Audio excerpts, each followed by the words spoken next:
criminal. Shut up!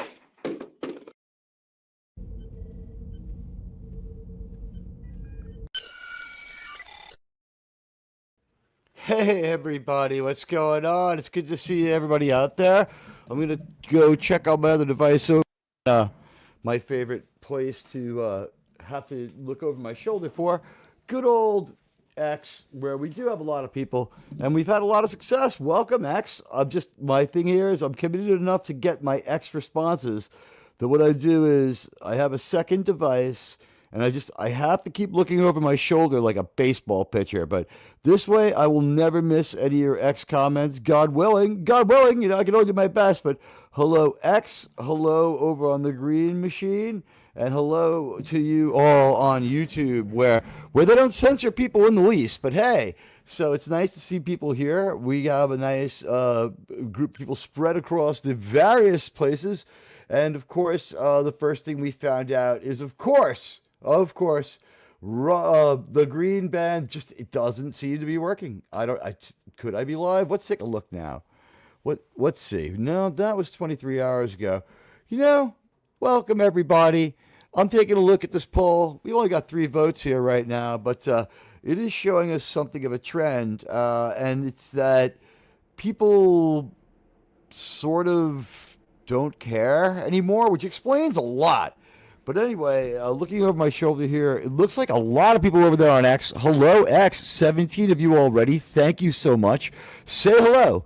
Let me know how you're doing. Listen, we got a new movie out. Came out today.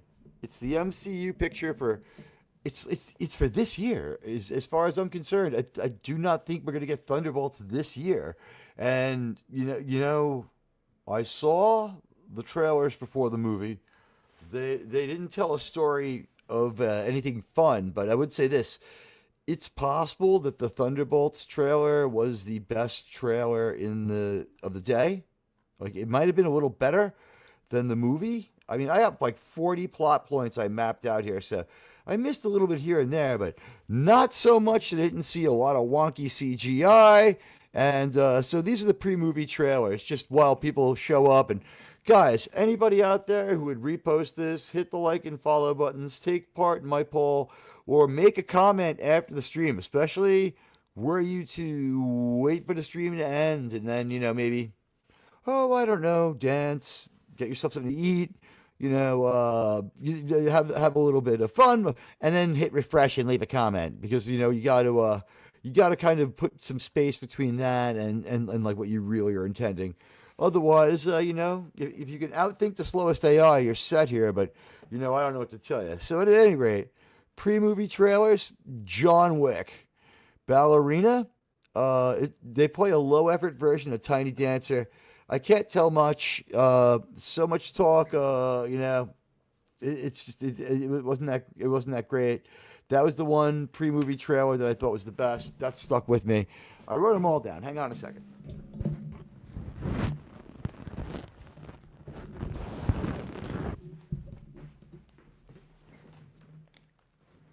So here was my plan, right? I figured I'd try to be polite and write in a manila, like a legal pad. So I did that, and when they dimmed the lights, I couldn't see anything anymore. So, I ended up doing this on my phone. But if you saw on my X the pictures of the movie theater, if you saw the pictures on my X of the movie theater, you know that we ain't got a whole lot to worry about as far as angering people at that movie. It was pretty bleak. It was the first showing. I don't know if we could call it. Wow, that's interesting. I don't know why it says one of them has already ended. What's going on over on YouTube? So Rumble imploded. What are you going to do? That's life. You know what? Let me see if I can't edit it. I don't know. Anyway, here's the deal. These were my trailers. We got John Wick Ballerina, Karate Kid Legends. I'll give Karate Kid Legends a little bit of props. That was probably the best of all of them. I would give you a lot of respect if the movie was made as well as it looked. I couldn't spot William Zabka in there, but it was like a lot about like Jackie Chan as this new Miyagi, and he's got this new Karate Kid. But there's a bond between me, like I don't know, Jackie Chan, Miyagi too, whatever you want to say, like Yoda man. There's a bond between him and Daniel-san, and Daniel-san and him are sort of, they're going to try to help this kid out together. This kid has kind of been where Daniel-san is right now. And hello, everybody. Coming in, hey, Into the Wind, good to see you. I only see old movies. That would be, if I see it, I don't care. That's the best one for that one. Hello, Resolute Germ. So, that was our trailer for John Wick. Listen, Ana de Armas, I'm going to see it. I don't care. Karate Kid Legends looked to be made respectfully. It was actually all right. Superman, it was the same as the sucky trailer. It sucked. It really, really sucked. I'm getting a little tired of these low-effort, copyright-avoiding theme songs that we have for movies. It was really, really poorly done, the Superman theme song, on an electric guitar, just like sustaining notes. It wasn't interesting or good. So for some shit, it looks like shit on big screen. It really looks like shit on a big screen. It really, really looked like a shit on a big screen. And so did what really looked terrible on the big screen. You got fooled maybe in a computer. What really looked terrible, and who knows how much they got left. I really didn't care for the Fantastic Four trailer. It looked worse. Thunderbolts, same thing as the other trailer, no good. So here we go. You ready? We're gonna start out kind of light on this, and then I'll let you know when I'm gonna get into like the true spoilerific parts. So tell your friends about me, and you know what? If you could watch me on an open YouTube browser, that would help me out. Like I said, as many likes as possible would certainly help this out. It's kind of a new endeavor, but I sort of felt like you guys deserve this one. If my local theater does a rerun of Iron Man, I'd totally go. Not much else would get me through. They member bury some of the Iron Man stuff. This is not a John Wick. It's not quite a John Wick. So here's the deal. John Wick is now the Yoda of the John Wick verse, right? And Ana de Armas, who's a piece of ass, is apparently going to go around looking hot and doing, deletion to people. But you know what? She's going to be running around being a female kind of John Wick. And, as far as that movie goes, I have more help for that. But you know what? I've got some things to say. Harrison Ford, I'm going to critique his performance right now. Dare you? You know what, Harrison? You're gonna feel a little different. I think Harrison Ford was a different kind of Harrison Ford. It was a performance we haven't seen. It was a more focused Harrison Ford. Think like this kind of performance. Enhance 15 to 23. So it's doing really good that way. I mean, I was pleased with Harrison Ford in a way that he found himself. Find this man. Exactly. Sometimes it just wasn't the real Harrison Ford. When I came home, there was a man in my house. This Harrison Ford performance is good. He affectates a slightly different kind of character. Helen Mirren, who's worked with him before, said that she feels Harrison Ford no longer feels he has to deliver on the tough guy thing, and that he could just be himself, and that he's allowed to show some vulnerability, like he doesn't need to be cool. Now that we kind of saw like Harrison Ford through his 70s, he was like less and less cool all the time. Although that, his whole thing was, we didn't get the kind of Harrison Ford that you would be afraid to get. I don't care. That Harrison Ford wasn't in this movie. This Harrison Ford, maybe for his performance, it's worth it. I don't know what to tell you on that one. It would be cool if it was a little better. And wow. All right. So Brave New World does appear to be happening, or at least it's trying to happen. Man, I have really had it with the Rumble thing. I spent 3 days on Rumble just trying to blow through those 30 hours. But you know what? Here we go. I have a ton of notes for you. I have a ton of information. I'm going to tell you a little bit about John Wick. Listen, we open with POTUS Harrison Ford. He's Thaddeus Thunderbolt Ross. And he takes some kind of pill or like a lozenge or some gum. I don't know. Like, you can't really tell. And he might be doubled some of the time because it's like we're seeing him from behind and stuff like that. But he takes one of these pills and he goes out and his speech is about like the snap and the celestial. Maybe that would be like the best title for the speech. the thing is, it's the same problems with the snap before. Like, we don't get into it. It's like half the world was snapped away. So it's like, this is accurate, but like, I don't know how useful it is to us as information. It's like, yeah, we lost a lot of people. It was bad. At any rate, Harrison Ford is sort of determined to be a better Harrison Ford in this one. He's sort of channeling the original Thunderbolts. Ross was it William Hurt. He's doing fine, but like about halfway through this movie, I start to wonder if maybe they should have gone with the other fucking Hulk movie with Ang Lee and Eric Bana, because we're talking like bad, like not good in a lot of parts of this. But like the speech is about the snap and the Celestials. This is like the first moments, right? We don't get any more on the snap. He gives a speech about unity and togetherness. He's painted as a dick, and also for some reason he acts like he's co-equal to Sam in this part of the movie. He talks to Sam like an equal, which kind of goes away. It's like and it goes away like it never happened. It seems like two parts of the movie threaded together. There's a lot of that in here, okay? And you know, the people are cheering for him about Hulk Hunter Ross, and he gives the he gives the speech. It's pretty good, you know, as far as what the movie needs. Although I would say this, all the dialogue is trash. Just like, you know, so much talk of the Segovia Accords. This has an X-Men feel.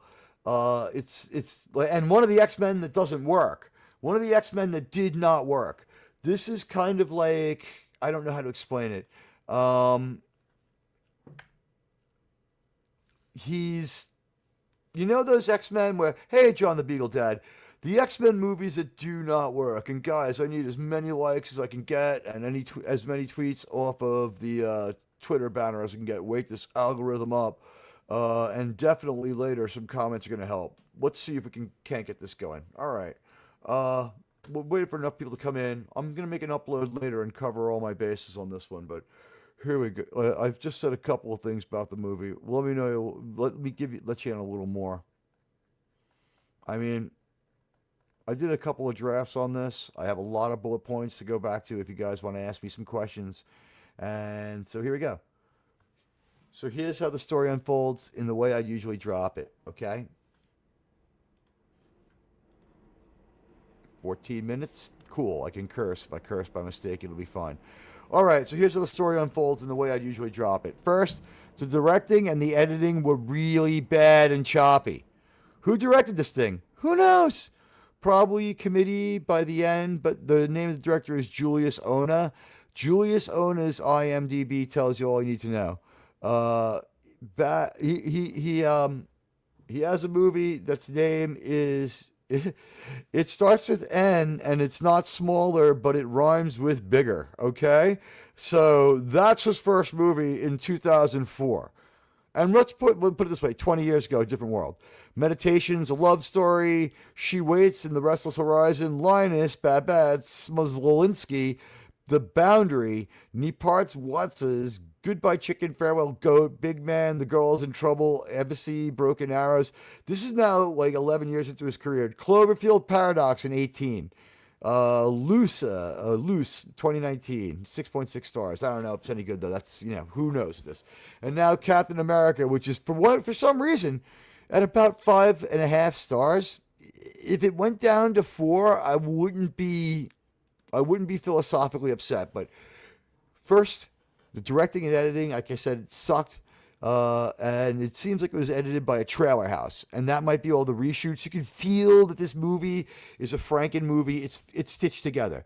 You know, there's some scenes with a lot of J.J. lens flare in it too. So these people's idea of what's good is still pretty bad. So Sam's not a super soldier, and I don't care how much gear they give him. And they give him some gear. He tanks way too much damage in this movie. In general, it hurts the movie. They point out he's a mere human a few times, and the guy can take as much damage as Steve Rogers. So overall, the feel of this movie is like one of the later, not so great Sony X-Men movies because of the focus on the government, people running around the White House with their gats out. I mean, we've seen this before, right? This is in a couple of X-Men movies, and we're talking like, you know, it's at best it's as good as Last Stand, maybe. So here's what goes down. If you only wanted the meta of the movie, run for it now. Here's the spoilers. Here's the details. I don't know how many people are deeply interested in this movie, but I'm deeply grateful to all of you who've come to visit me. And 43 across 2 platforms. It's a shame about the third, but like I guess we'll just upload that bad boy later. What can I tell you? So here we go. The open. We kick off with Harrison, the new POTUS. He's popping a pill during his acceptance speech, and it's called Snap in the Celestial. Unity, togetherness, all that jazz, but he's painted like a dick and co-equal with Sam, something that comes and goes. Like, it mostly goes. This might be the only time we really see him acting like he's an equal with Sam, but the guy's already dubbed Hulk Hunter Ross, and everyone's cheering for him.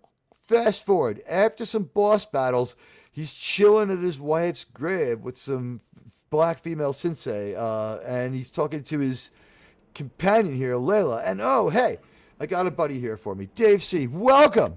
Hey, what's going on, man? Good to see you. Listen, I'm just gonna run through some notes, chill for a minute, and then when I get done here, I'll let you throw it to me lore-wise. And thanks for coming, because it is always a lot easier to have someone there with you, even if I'm just like not muted and not realizing it, because there's been like 5 minutes of that here and there in my career too. Good to see you. Yeah. I'll try to chip in as much as I can. Not a big lore guy in Captain America. Just I know a little bit though. I think that this is going to be what is, if you know a little bit, you might be better off, because if you know a little bit scattered around the entire Captain America thing, you'll have a better idea of what the hell they're trying to stitch together, because they don't seem to have deep command of any of it. But here we go. I'll start a little bit over for you and just like let me run with this one for a minute. Here we go. Like I said, we kick off with Harrison. He's the new POTUS. And I guess this is a movie thing. They saw Civil War. So, like, to show that the president's bad, we show that he practices his speech, which is the new thing, right? So, just like, I don't care. I don't care. So, he pops this pill. His speech could be called, and it's his acceptance speech to be president, right? And he's doing it on the White House lawn. Clearly, like, he's either saying he's been sworn in already, or it's kind of a little vague. Like, that's how like gloopy and schloopy this movie is. So unity, togetherness, all that jazz, but he's painted like a dick. He acts like he's co-equal to Sam. Like, he addresses Sam with like a lot of like, he's like respectful to him and stuff and cool to him, like in the opening of the movie, and that kind of just slowly or not so slowly goes away. There's vestiges of it here and there, but this does have all the signs of being a Franken movie. So, after he makes this speech, fast forward after some boss battles, which I'll double back to, he's chilling at his wife's grave with this female black sensei he has. Her name is Layla. I don't know if you know who this chick is. She was basically, I thought she was a Secret Service agent. She wears some kind of weird star, but she's not a SHIELD agent. I don't know if they have some sort of new thing. Her name is Layla Taylor. She may be a movie original character, right? So I don't get it, but like she's sort of like, oh, hey, wow, thank you so much, Mr. House Party 6. Thank you. This takes care of part of that movie. I appreciate it. Let me keep going with this, and I'll acknowledge all the super chats later, but I really thank you, Mr. House Party 6. You've been a great help to me. So what happens is this: we take all the dumbest things we can do. The Celestial is from the Eternals. Did you see this terrible movie, Dave? The Eternals? Yeah. Oh, absolutely not. Okay, it's worth it to watch Salma Hayek. Somebody else here on YouTube, and I know people say, "Oh, you should go see it to watch it," but I trusted somebody else's judgment who knows way more about comics and stuff, and they hated it. If their take is right, give their name, because it's a positive. Mark D with a C. Mark D with a C knows absolutely what he's talking about. All right. So, Mark D with a C, friend of the channel, good guy. So, listen, Hulk Hunter Ross, like, he gives a speech, and we see, like, we can't really tell where he's coming from as president, but he's doing a good John Hurt or William Hurt, whoever the first guy was. I get them confused. I said it a few minutes ago. I feel like they sort of should have maybe gone with the first Hulk movie with Ang Lee, because this made so little sense. You might as well embrace that movie's insanity. But like Layla Taylor is like his female black sensei government advisor. She's like 28 years old. What he can tell him, I don't know, but whatever. The dialogue is trash in this news catch-up. This is the cheap new thing they do. It was like Batwoman. Did you ever watch that? Where they'd fly over the city no. and you'd hear like, Batwoman used like a news style approach to set up every episode. So we have were they trying to be quippy and silly with the one-liners and stuff like that? They did a lot of that in this, yeah.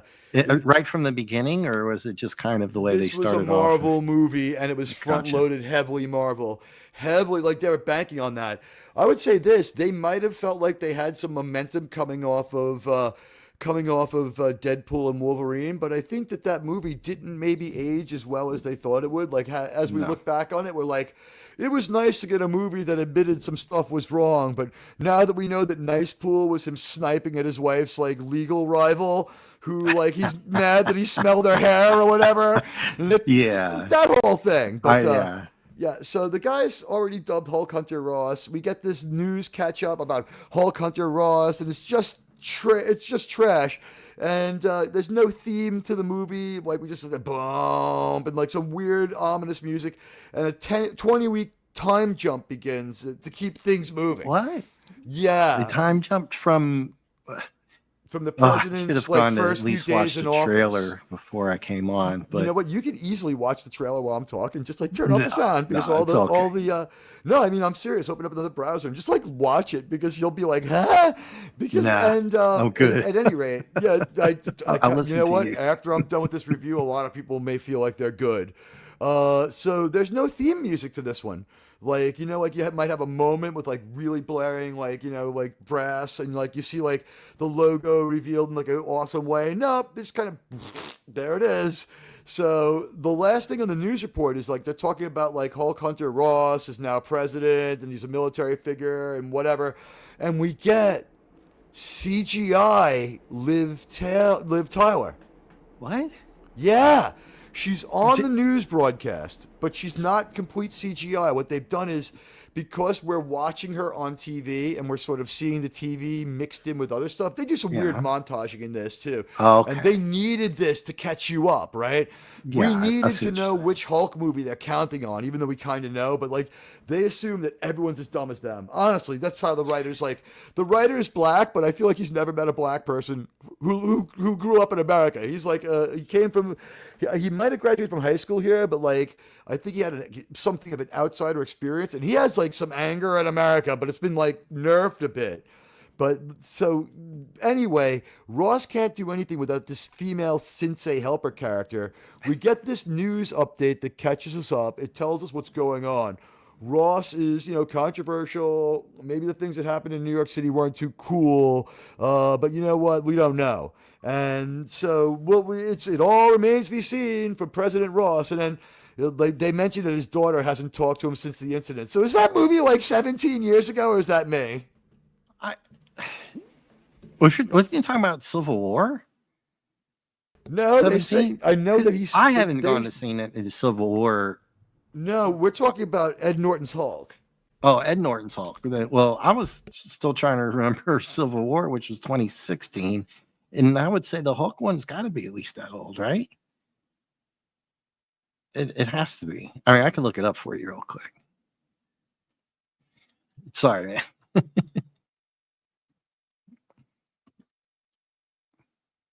Yeah, that was even way worse. 2008, Carol.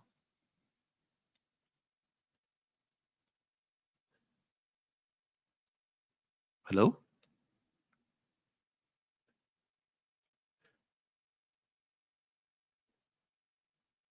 Oh, I'm sorry about that. Did I get muted? I thought no, I got muted. My sound was out for a second. It wasn't because I walked. It wasn't because I walked away to grab a soda. Yeah, I think the Ed Norton one is like, I looked at it, it was like 2008. They should have gone with the one with Jennifer Connelly, so they could have said this is batshit and multiversal and written it off, because they don't help anything here. It doesn't help anything, this movie.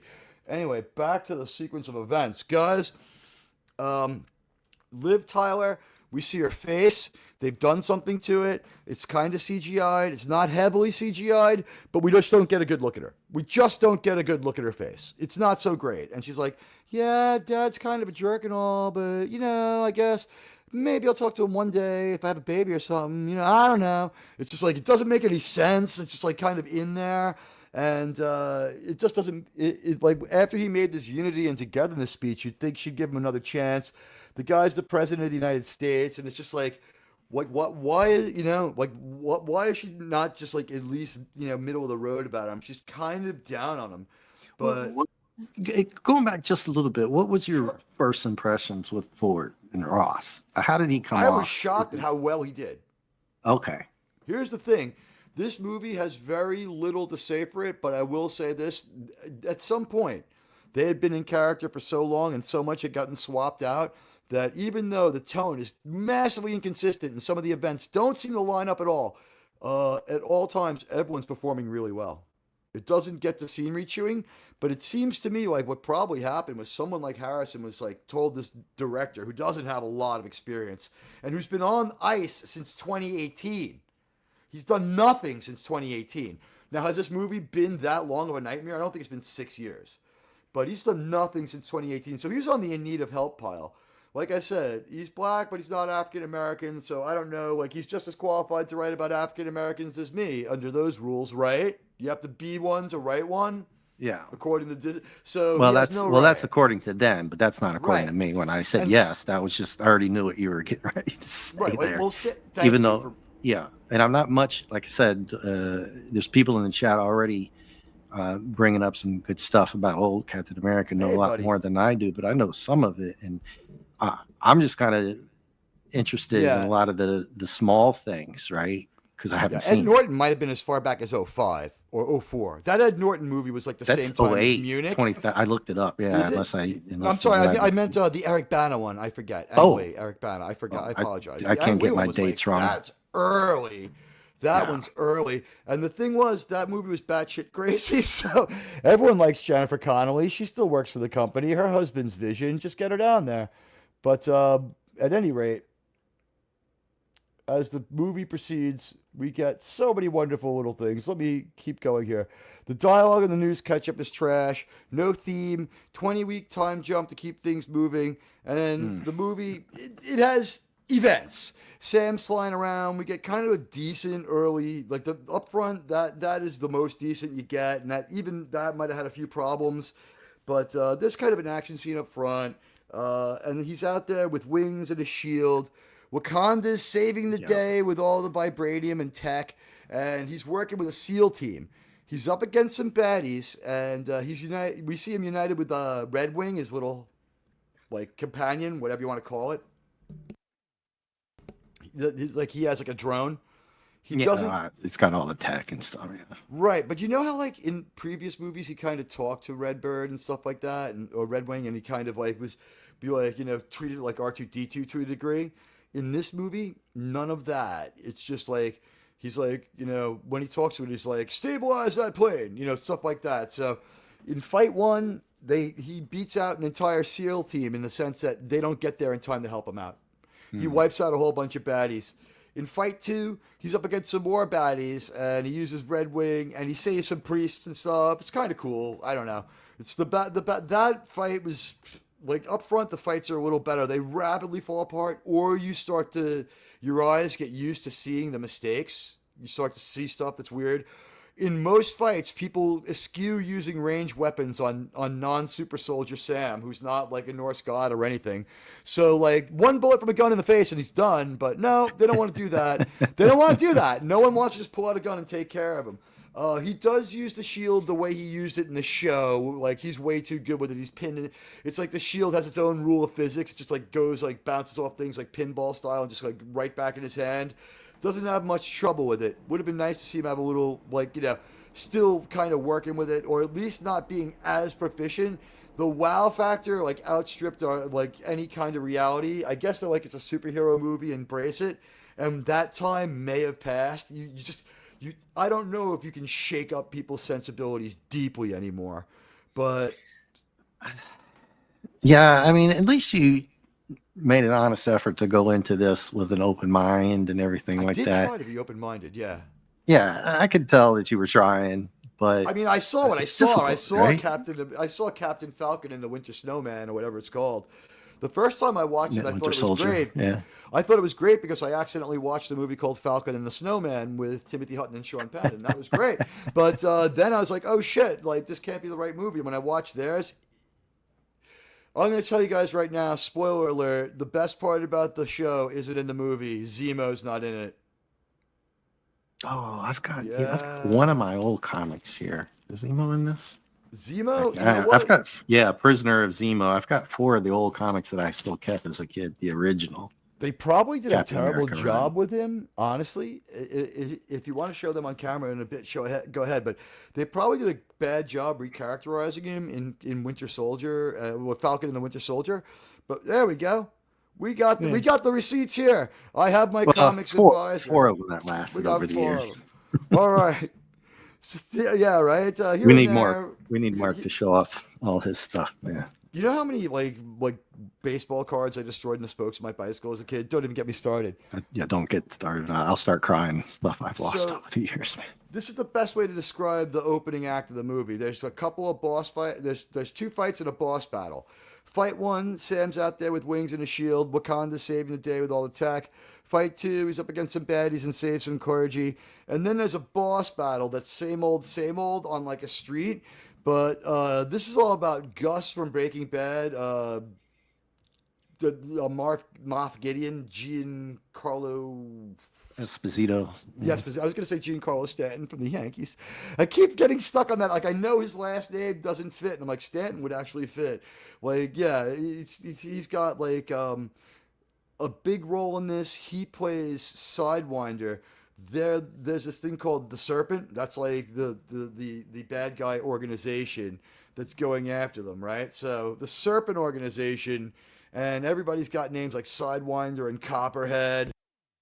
So were they trying to put off these guys? You know, obviously it's a secret organization, the baddies, right? Right. Were they trying to put it off as something new? I'm curious. All I can say is at least it wasn't Hydra. It seemed like they didn't want to use the Flag Smashers again. Like they must have come out of that show thinking the Flag Smashers was the greatest idea, and they're like, "This will be the revenge of Carly. We'll bring back Freckled Jesus and resurrect her." But they didn't do that. Yeah. Well, thank God they didn't have Ellen Kellyman in this or mention her. They didn't mention the show at all. Esposito. They don't mention the show at all. Yeah, Esposito, and besides Mackie and Ford, I think one other guy. Let me look it up real quick. Yeah, Tim Blake Nelson are the only names, and I think Takahiro Hira are the only ones that I even recognize. They're the only ones I even recognize, period. Sebastian Stan shows up for 2 minutes in a cameo so isolated that it must have been filmed in absolute Bucky's absence. Yeah, Bucky shows up in the middle of the movie. I'll get there, but just so you know, Bucky does show up. Yeah, don't spoil that too much. It was filmed in total isolation. Yeah, I don't want to give away too much till I get. Yeah, not on the Bucky part. Yeah. Yeah. All right. So here we go. Sam, the final fight, the boss fight of Act 1 is him versus Giancarlo Esposito and his buddy Copperhead. I guess that's the guy, one of the bad guys he's up against, right? So the fight goes on. It's pretty good, but same old. They're not going to shock us. The only thing new and different is like, wow, they're destroying Washington D.C. Wow, I don't have to relive 9/11 watching this stupid fucking movie. So all the fights were inner city, or like out in the open. Go to parks outside the city. Gotcha. But we fight at the White House a lot. We fight at the White House so much that it feels like X-Men. This movie felt like a botched X-Men movie a lot. It felt a lot like a botched X-Men movie. Like the Fox X-Men's, like the ones that Bryan Singer was like in too much legal trouble to be involved in. It feels like one of those. It's like Last Stand, or not First Class, but the one after that was terrible. It was bad. It was like it had that confusing political theme. This movie didn't have the gravitas to have the president of the United States be in it. And you can see where they're going. Like, he's going to be shown as a mean, intolerant, rotten president. And he's like bellicose and warlike. And he doesn't like China and all this other stuff. Like, which is rich coming from Disney. And like and he's like, he's going to go get the Japanese to help him out and all this other stuff. And like the Japanese, they don't really like, the whole deal where like the celestials sticking out of the water a little too close to them. And also they've got some problems going to crop up later. But Joaquin, Phoenix's Latino sidekick, steps up in one of the fights, but he's kind of pathetic. He was from the show. Joaquin is in the show. The same actor played him. I think he was one of like Captain America, the replacement agent, USA agents, milieu of guys, not Battlestar, but like one of his guys in the truck kind of thing. Like one of his military advisors, something like that. Now he's Latino. This is where the movie finally got good. I could see myself in it. It's like, oh, thank God. A Latino guy. That means the movie's good now. So I was relieved, and I was like, okay, the movie's going to be great, right? Because that's all it takes. I slapped my flippers together like a trained fish, like a trained seal, rather, because they'd throw me a fish. So he's got Falcon's old gear, and they even call himself... Whoa, wait. You talking about his old outfit? Like he's wearing his old gear, and he says outfit? It might have been retooled a little, but he says it's his old gear. Oh, because that's something green, I would have loved to have sense. seen. I don't like this outfit at all. I wanted to see some retro, but they're not going to do that with this kind of movie anyway, right? He says, I'm having a great time, wearing your old suit or whatever like that. Or he might have said your old tech, because it's a little different, but we expect that movie to movie anyway. Cap's outfit changed a lot, and we didn't like blow him off. The more blue Cap outfit, like the black one that was like kind of a little bit for Civil War, it served its purpose in the movie. In this movie, wardrobe doesn't serve a very good purpose, and we have some real wardrobe and continuity issues with that. But so then the movie gets real self-important and out of its depth. We go to see the new Falcon. We go to see Forgotten Cap. Remember that asshole? Forgotten Cap? I'm just looking up. I was going to share the screen on this old school outfit that he had. Go for it. If I can pull it up here. I got to be careful with this stuff pulling up. Yeah, it's a Marvel thing. I'll find it for you here in a sec. Hello, Mark Harkness. Hello, Resolute. Buddy, hello. Hello, lovely Sherry. It's good to see you. I saw this at the Kaufman Storia Studios. Hey, what are you going to do? Forget about it. Lovely Sherry's also from New York, so yeah, she's really nice. I love the lovely Sherry. She's so nice. Yes. So anyway, listen. Falcon's gear is on this guy Joaquin, and they go see Forgotten Cap Isaiah. Isaiah is the angry old black dude, and not too tropey. They did an experiment on him, like the Tuskegee experiment, which is a real thing from the 40s. But instead, it was like the flawed super soldier serum. Why they couldn't do it right after they had all the information from the first guy, don't ask me.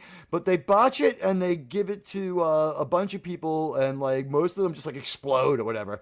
And this guy, he ends up becoming Captain America for Korea, and they're like, well, he's black, so we'll drop him behind enemy lines because we don't really care about him because we're a really bad country. Because that's been the whole meta of this Captain America thing for a while now, and it's got to annoy you. I mean, you wore the cloth of this nation. It's got to really chafe you a little bit to see them putting a general as just a jackass like this, and no one hates war like a soldier. This guy's like, I love it.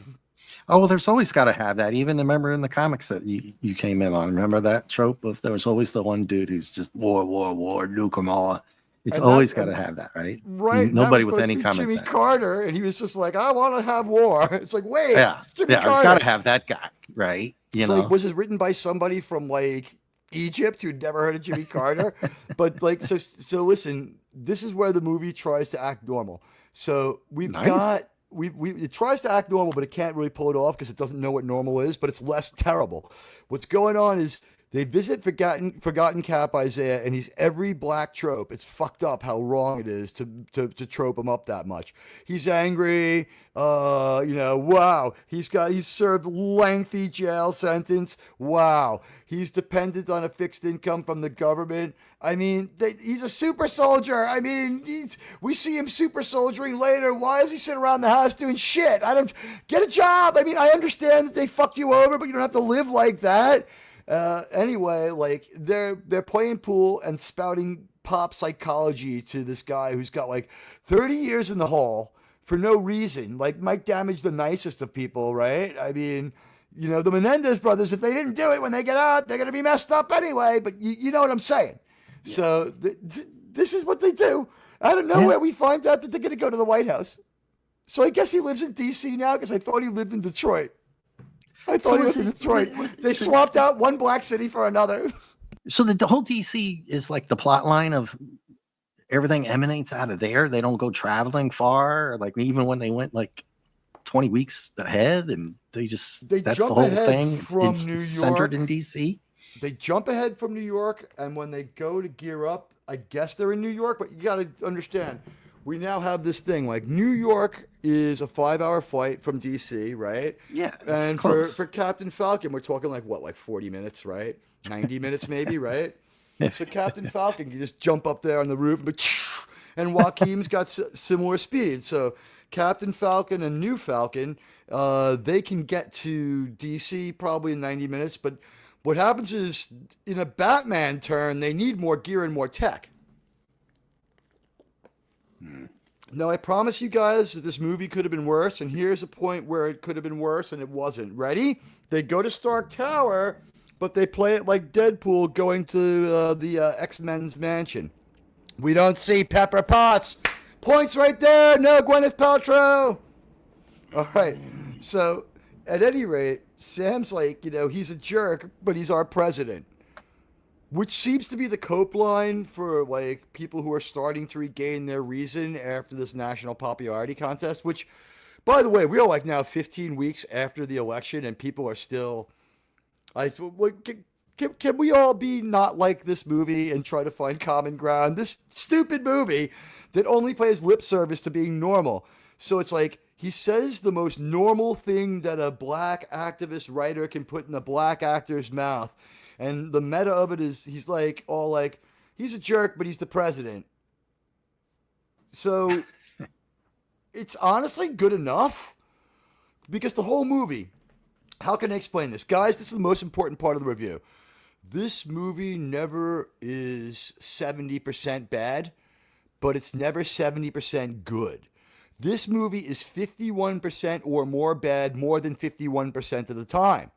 The 49% of the time the movie's 51% or more good, we're talking like it's a 53 to 60% good movie. Tops. In its best moment, it's 60-40 good to bad. So we're not talking... If this is your kid, it's like after they failed a bunch of tests, you yelled at them for a week and did homework with them every night, and then they kind of like their grades rallied back. But then you backslid as a parent, or you had stuff to do to pay for like the education of the kid, and they just like the grades just like it never happened. This movie's like that, but they're hanging out. They feel like hanging out with the Prez will like rehabilitate Isaiah, who's all angry because he spent 30 years in jail for no reason, where they did even more experiments on him. So it's like we bring the United States. It's a horrible nation until 1986, based on what he says, because Korea ends like 55, 30 years in jail. Figure they bring him home for a while before they throw him in jail. So 85, 86, we're still talking Reagan. So terrible country until then. Let's remember this. It's the Marvel America, so maybe we're not bad. And when we see Ross again, and by the way, it's also was it Iron Man 3 where they had to rescue the president? 1, 2 was Mickey Rourke. 3. Right, 3 is jeez. You remember those movies. The second and third one are not great and mixed together. I was trying to think. Man. Remember how they had to rescue the president with an Iron Man suit, and he's kind of like hanging in the air? And we're glad, and he's glad you can pee in the suit because he's terrified. I think it's 3, and Phantom is saying in the chat it is 3 because it's not 2. I know it's not 2. In 2, it's the I think Mickey Rourke and the whips and the electric stuff. Right, and then 3, we're really scraping rock bottom, and we have but we have Gina Carano in that one. Yeah, Phantom. She's one of the exegesis soldiers, whatever they call it, the extremist soldiers. So let me put it this way. I'll read through some more of this, and I'll get to the end of my recap, and then I'll double back a little bit. But this is the deal. The people around the president aren't political or military looking. That's a really big problem. But the thing is, they drag Isaiah to the White House under this bullshit restorative justice guise.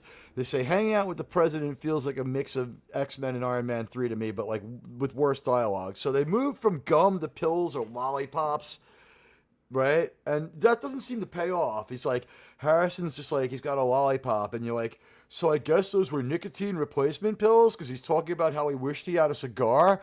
And I'm wondering, is like Harrison's character is being like poisoned in this one.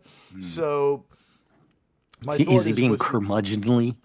He doesn't care. You know what I mean? Is that how they wrote it? He's not as curmudgeonly. No, he's a dick when he's being a dick, but like he's kind of like, hey, I want you to like me, and I'm emulating my dead friend. Like he does a good job of emulating that guy without being like, it's not it's not tasteless. It's good. That part of the movie, he's like, Harrison succeeded in what he wanted to do. He got paid. It's a much better movie than Last Jedi. I'll give it that. It's a much better movie than Last Jedi. It's a much better Harrison Ford performance than Rise of Skywalker or Last Jedi or Rise of Skywalker or Force Awakens. But I can't even remember those. I only watched those once, man. So like he talks about how he wishes he could still have a cigar, but and now he can't have a mustache because they told him he wouldn't get elected. And I can't tell whether he's like, we're rolling into term 2 or this is new. It's nebulous on that, and maybe that's just fine. I don't get it, but like whatever. Like he's talking about how he wishes he could just have a cigar, and now it feels like Citizen Kane a little bit. Like, you wouldn't happen to have a cigar, young man. But he's talking about like there's a question of how they're going to handle an enhanced individual such as Sam. That's how Harrison puts it to Sam. How they're going to handle him. How is he an enhanced individual?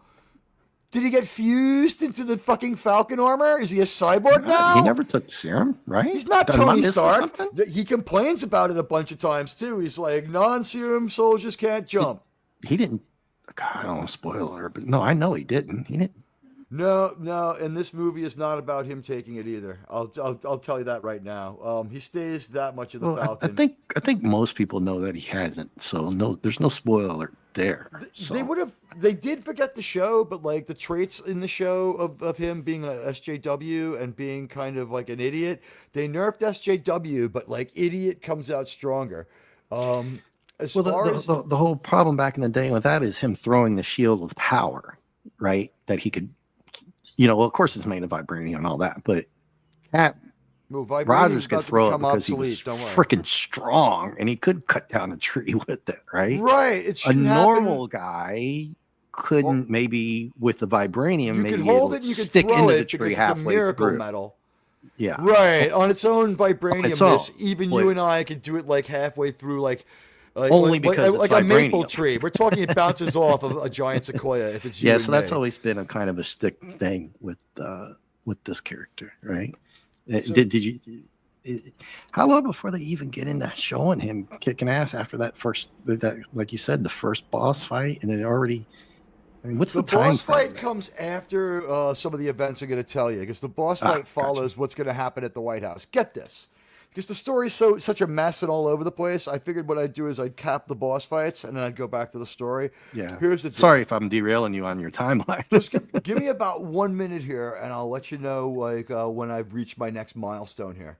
So we have a speech, and what happens is he's basically telling us some more stuff and doing the same thing that would have happened if we'd had another news break. And he says, we've got this celestial thing sticking up out of the ocean. Don't ask me how it got there, but hey, Salma Hayek looks good if you want to watch that movie. But it's sticking up out of the ocean. Well, you know what? When we went there and checked it out, we found out that there's tech in there, and we found out that it's made of something called adamantium. And it's kick-ass. Here it is. Check it out. And he's got this big hunk of it. And he's just like, it's better than vibranium. It's much better. From now on, those guys in Wakanda aren't going to tell us what to do. If the United Nations was a bus, let's just say they're not sitting in front anymore. And it's like, whoa. Like, it's gleaming the cube, but it's not quite there. You know what I mean? It's not quite there. And he puts Wakanda down for the things that make Wakanda shite. And he doesn't go through all of them, but a couple of things. And he's just like, they're not going to tell us what to do anymore. I don't care. So that's what Celestial Island basically is the best way to put it. It's at pretty much nowhere. Isaiah then attempts to take Ross out and starts firing at him. And the super soldier misses a guy 7 feet away. By like a lot. and he can't shake off the normal human who's trying to stop him. Like, that should be like trying to push Superman's arm in that moment, at least. He can't maintain it. It's not his normal state. But when a super soldier steadies his arm and goes to fire at somebody, like, the way we move through the air is as effortless as he is as strong as Superman in that moment when he's doing something like that. Focused, executing a task. Like, they know their own strength, but when they go operational, you have as much like, it's as stupid as when they knock over Superman in the first Man of Steel movie when the guy pushes him out of the way of the falling basket at the beginning on the boat. Like, if you run into Superman, you should break your shoulder and your head. Well, hey, Steve. Yeah. Yeah. Even right, you just fall over. It's good crumple. to see everybody. Yeah, I mean, It's turning into a kind of long review, so I guess I'm going to do my upload later. So we'll take some questions. Hey, what's going on? It's good to see everybody in green too. So the Celestial Island. So thank you. You know what? Just when you're a host, sometimes you have to have one. That's one of the things that is the exception. But like, we're thinking about naming a mod. I DM somebody. If they check their DMs, they'll notice it. If they want, or if they don't want it, they don't want it. That's why I kept it private. I'm not going to ask the person on the air. But I've noticed that there is someone who's been DM'd by me on X who's been exemplary. And in front of every good YouTuber stands a great mod who will be well rewarded on this channel. That's the missing thing that will stir the drink on this channel, is having a mod who can really help me out with this stuff. And I still have great engagement over on X, but we don't see a whole hell of a lot of questions coming in. So you know what? Moving on with this rather extensive Out of the Theater review, let's get with this one. Listen, Celestial Island, out of pretty much nowhere, we get this assassination attempt in the room where the soldiers have beards. We have generals with full beards. Like a J.D. Vance beard on a general. That smacks to me of a reshoot where the guy was like, F you, I'm SAG, I am not shaving my beard, you can make me a political type, but we need a military type to fire a gun. He's like, I can be Secret Service. It's the same haircut regulation, it's the same facial hair regulation. He's like, well, a suit would probably be better than, a uniform. Like, put him in a uniform. That would be the dumber thing to do. This movie goes with dumb every time. If this movie is kind of a zombie of a movie, right? Because it should never come out. So honestly, that's the best description. It has no brain and no soul. But, zombies, they're still fun. Sometimes, for a little while, in limited doses. Only way I could put it. So they're talking about refining the adamantium on some facility, right? Out of pretty much nowhere, we get this assassination attempt. The assassination attempt leads to the big boss fight with Giancarlo Esposito and his boy, right? So with the Serpent organization and the operatives would be Giancarlo Esposito is Sidewinder, and his boy, his dragon, his big guy is he's Copperhead. Now, in this motivational speech before everything gets crazy, they talk to him in the Oval Office for a minute when he's eating the lollipop, and he's like, as Sam's walking away, it's like, like him and Sam exchange some pleasantries. Sam's a little bit, you can tell he doesn't like his policies too much, but I guess he's been in the military, right? That's in his background. And also, he's a pretty good Falcon, and he's been there for the world when it needs it. And he's not going to show up the president, even if he doesn't like him. So the movie's sort of showing the right thing there, right? But, like, Sam's walking away, and, like, he's like, the president's like, he's like talking to him, in a very friendly manner, and he's walking away. He's like, it's like, I've always looked out for you, son. And Sam winces, as though it's like, boy. And he might have called him my boy as well. I'll have to look at my bullet point for that one.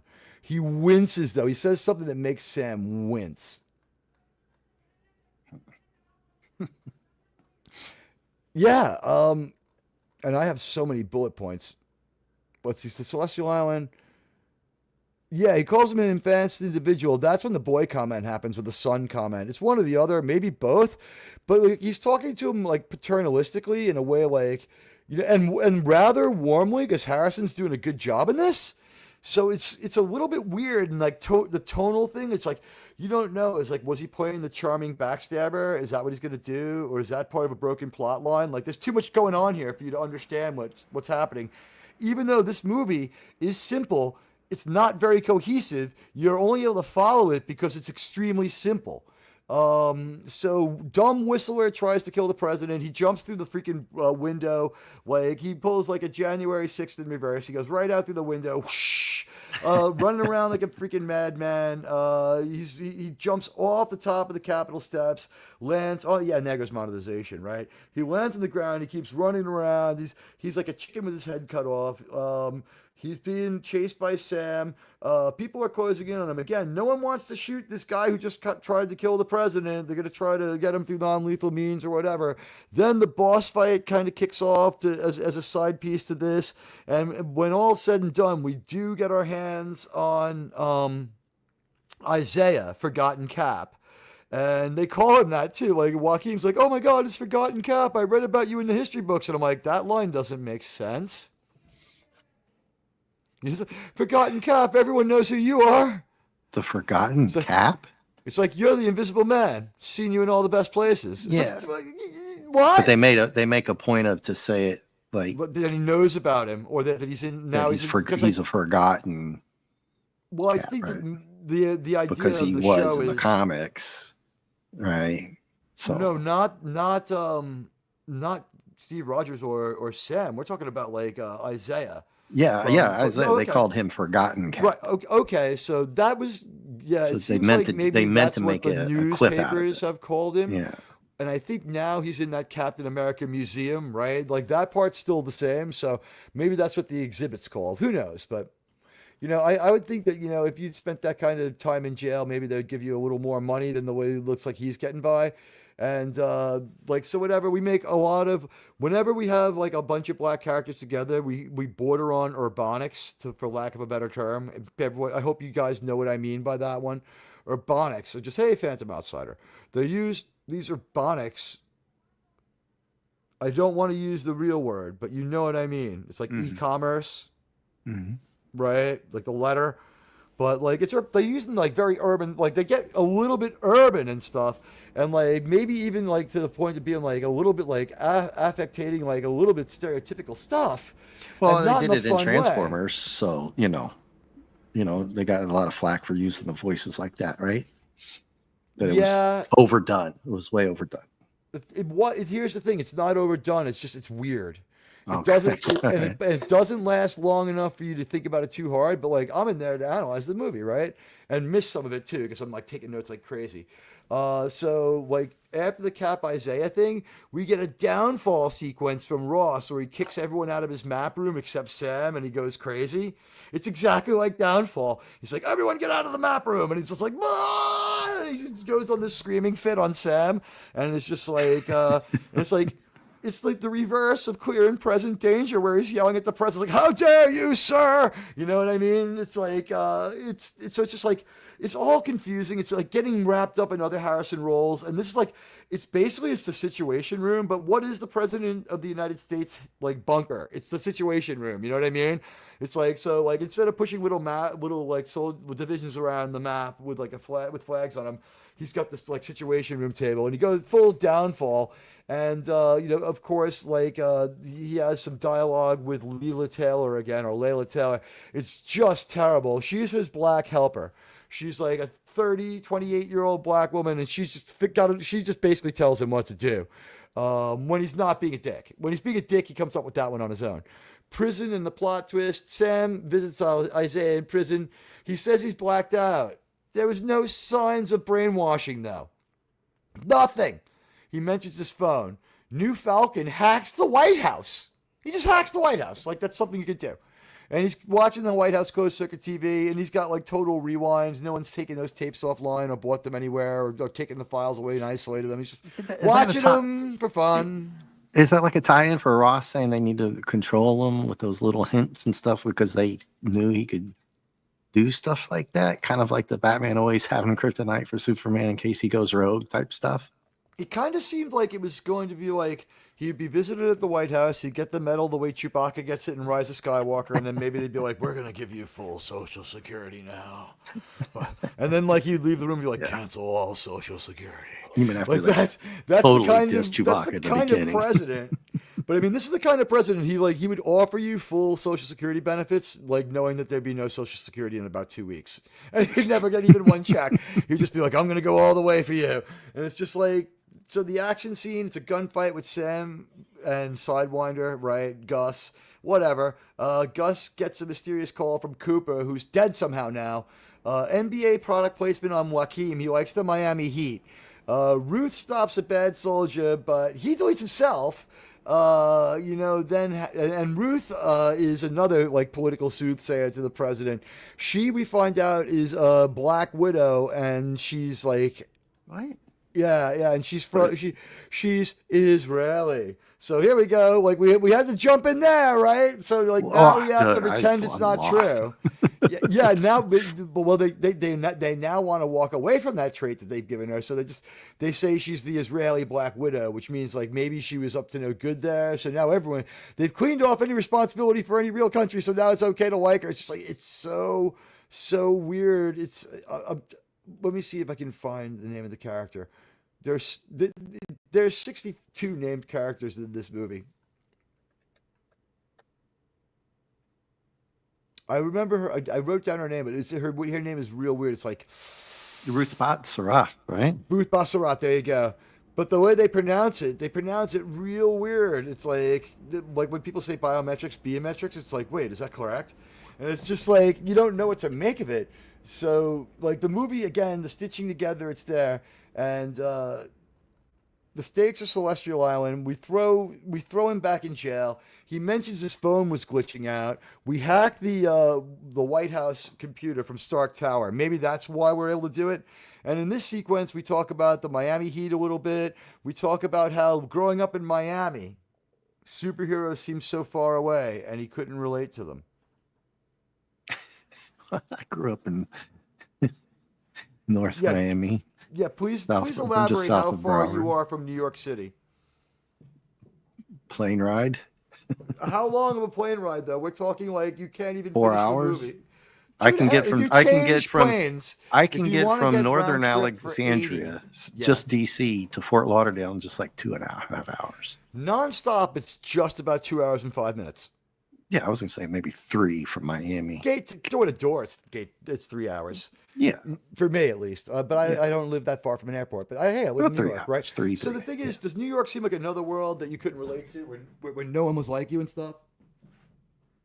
I lost you there. That's a bad way to phrase it. Like he says, like the superheroes seem so far away and so alien and so different because they were so far away from Miami, and I'm like, or what are they traveling in? Regular coach? I mean, doesn't Cap and them have what don't they have a super fighter jet? Within most people's means, like really, it's going where's down the super there. Fighter jets? It's going to Florida, where we like leave all our money behind at Disneyland, where we just get fleeced.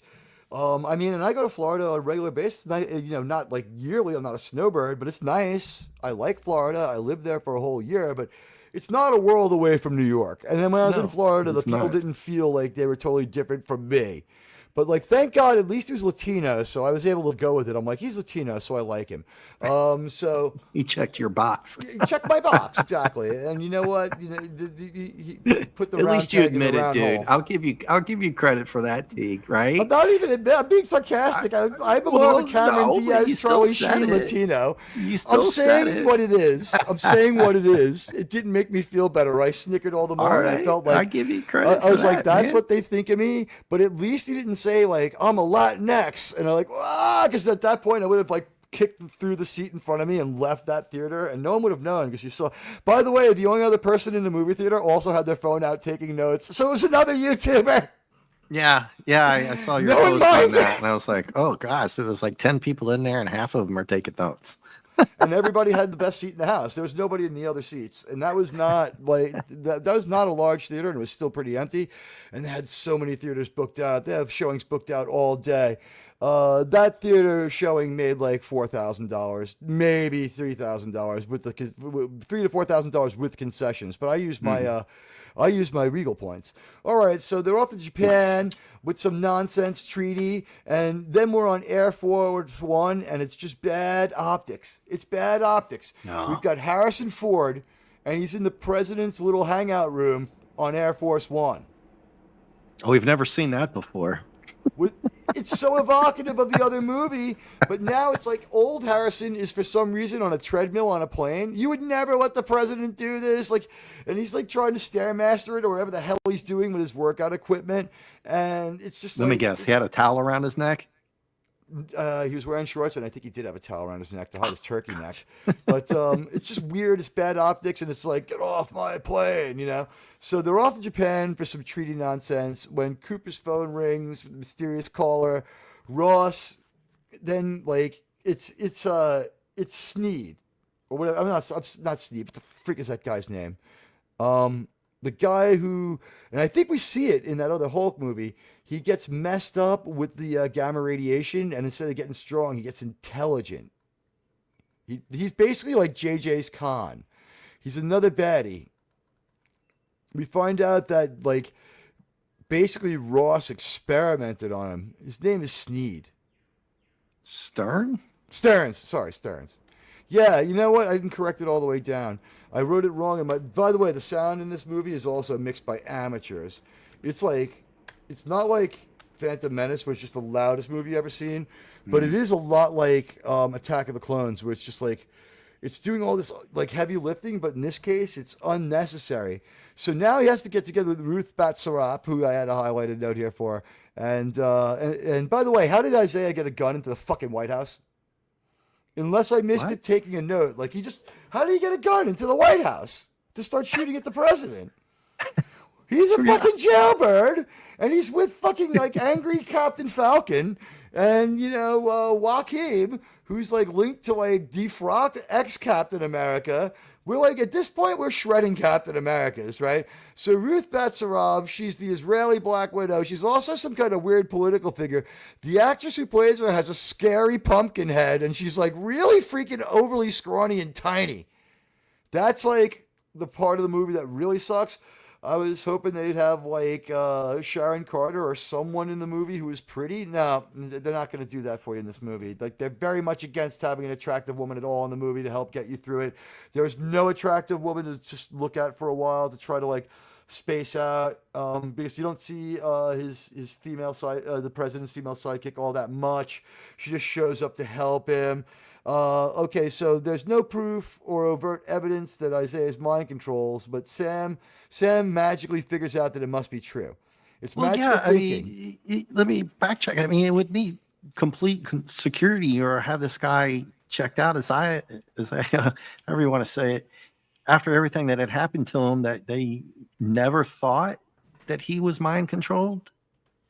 I mean, did they even bring that up? Did they talk about that? Or, I mean, spoiler alert, but I would think most people would have thought, hey, we need to make sure that this guy doesn't, he doesn't snap, right?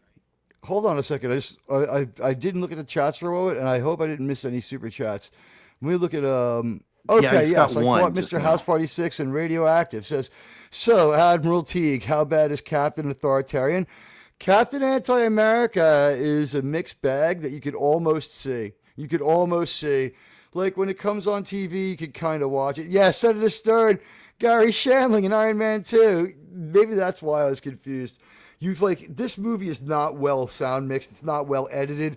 You really feel like another pass through the editing house might have made this movie a little more coherent. Because it's like, sometimes this movie's almost making it. It's like, do you ever see a man slipping on ice and how for a moment before they fall down, they're accidentally graceful? Sometimes for like a couple of seconds. Just for a second. Yeah. And you're like, how's he pulling that off? And what can I tell you? It's one of those things. But so yeah, it's Stearns. So here's the deal. He has a cauliflower head. And I think, didn't we see someone get dosed with gamma radiation during the fight at the end of that movie from 17 freaking years ago that I struggled to remember? Like I said, they should have gone with the Ang Lee Hulk because this movie was batshit enough that you could have done that. God, my YouTube, I have to keep reloading it, but StreamYard is okay. Guys, don't worry about it. It's more views. That's how the 4-hour shows now seem like they have a lot more viewership. No, it's just your browser crashes are giving everybody more views. And YouTube's going to crack down on that for their own bad mistake. I'm sorry they're sweating your computers. And I thank everybody, and I'm sorry I haven't been engaged in the chat. I'm trying to do this. I thought I'd dash do this in 15 minutes, but you know what? It's turning into a little bit of an EFAP, but I'm okay with that. Sure. Because I'm staying on point. Here's the deal. Our main character is black. We have to have product placement because these writers don't know black people. I hate to sound exclusionary here, but let's be honest. Let's talking to a man here who has a stepbrother who's black. Why is he black? Because he was born in England. Am I supposed to call him an African American? You know, not that he would care, because terms mean absolutely nothing to any of my stepbrothers or my stepsisters. They don't give a shit. So, you know what I mean? Why would anyone care? Or my stepnephew. And I love these people. So, some of them are African American, I guess, because they were born here. But that is just such a weird, way to think, the way Disney thinks. But whatever. Let's just be honest about this. This guy's experience, this director, he did not do a good job here or distinguish himself. He was not able to really show himself as someone who could be in touch with an American perspective.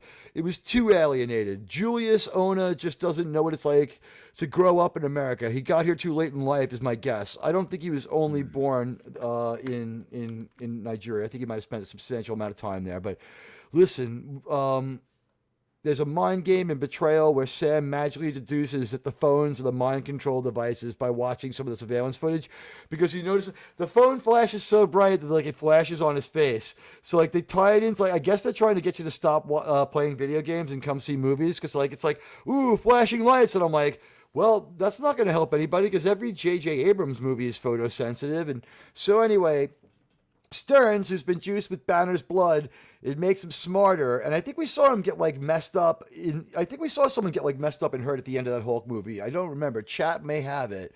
Take a look for me while I go to the next point. Ready? So they turned him into his own personal Brainiac, and that's how the character more or less is, walking around he's got this cauliflower head and he's pretty smart. They clash, but it's underwhelming. Ruth tries to take charge and beats up some goons. She beats down some guys. She's really overly small. They say she's a Black Widow, but it's not convincing. You know what I mean? She's skinny. Is she just skinny, dude? I mean, no, she's really short as well. You can't. You ever seen the lingerie? Only her head is really big. Think Lily Rose Depp, but bigger. She's Catwoman, small, skinny, from the Batman movie. It's just. Zoe Kravitz would be no. She's skinnier than Zoe Kravitz. Oh, you got, jeez. She's about as petite. You're talking. My perspective was, and my guess would be that she's about 4'7" to 5 foot even at the most, but she might be 4'10". She's really small. She has really pipe cleanerish arms. I mean, really unathletic looking. She looks bookish. If you told me she could shoot lightning out of her hands, I would have believed that a lot more than her punching out dudes and throwing them around. Even though she's highly trained, it's that same old trope with the. I get what you're saying. We just hear there was another movie. She's a widow. It'll work. She runs sideways up a wall, slaps some people in the head. The amount of people who are being mind controlled by Brainiac that we just kill and move on is disturbing. These are American soldiers. These are people who guard the president. This movie, there's a case to be made. It's immoral. You're not supposed to kill American Chads in your movie as just a way of doing it. If you accidentally kill an American Chad, there should be a moment where you're damn, I feel am I the bad guy? Is it worth it? If you kill innocent people in your story, or if you kill an American Chad, a soldier, a Secret Service agent, even though like people have mixed opinions, a CIA agent, an FBI agent, in the discharge of their duties, trying to do something like unambiguously good, like some mobster kills an FBI guy, or you know what I mean, like. Yeah.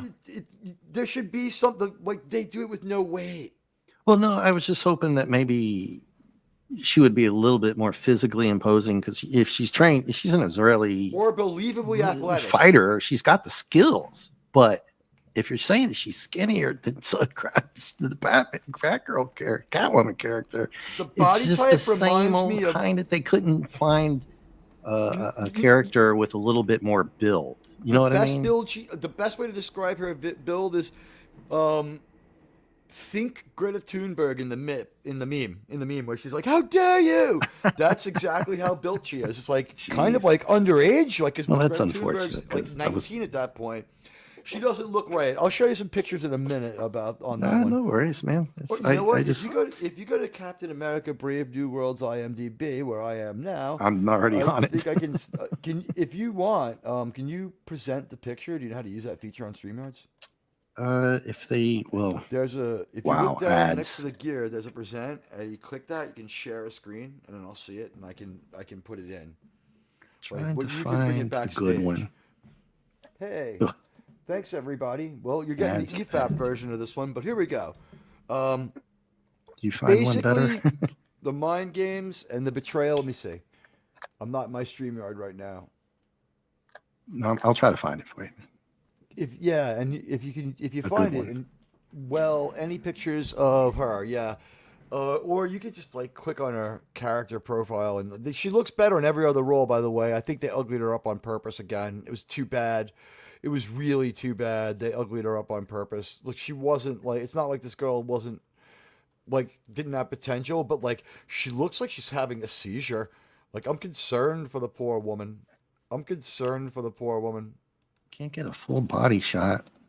I'm trying to see if I can find her. Captain America, Brave New World. I've got a facial shot. It doesn't look good, dude. That face shot does not. Go ahead and present it for now. All right. I mean, it's not a good picture of her, so there are none. She's like, they could probably, if she doesn't look good in other pictures, then she never looks good. I didn't have time to Google the carpet. Did you try to present it? If you click on that little TV, right? It's not showing share screen. Click share screen. And everything will show up. Oh, it didn't work? Don't worry about it. I'll get her. I'll get it for you here. I'll find her.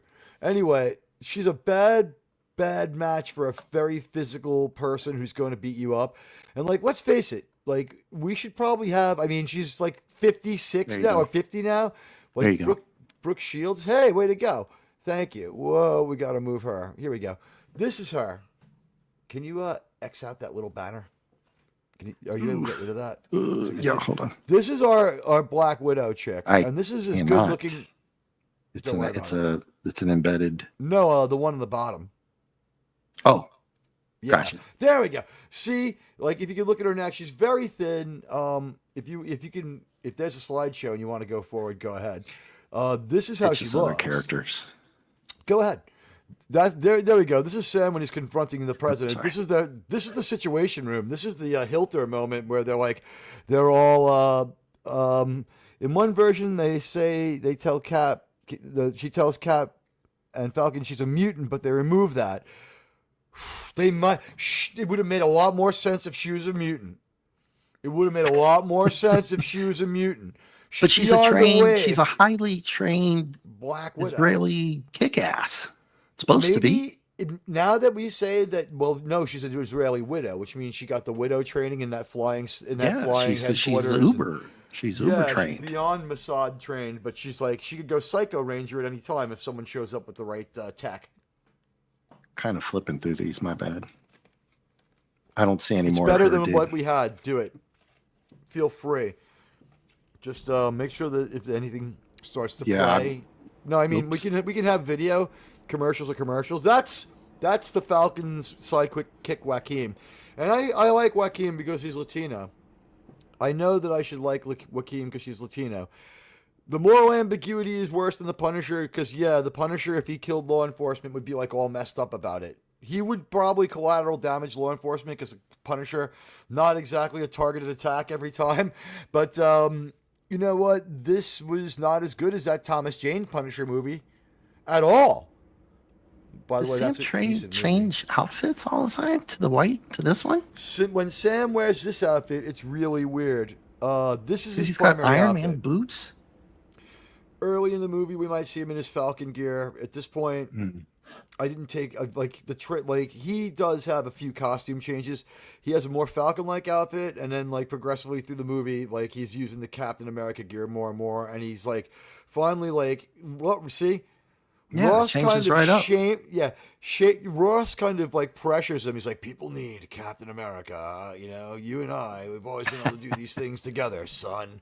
And Sam like winces. Oops, don't want to show too much there.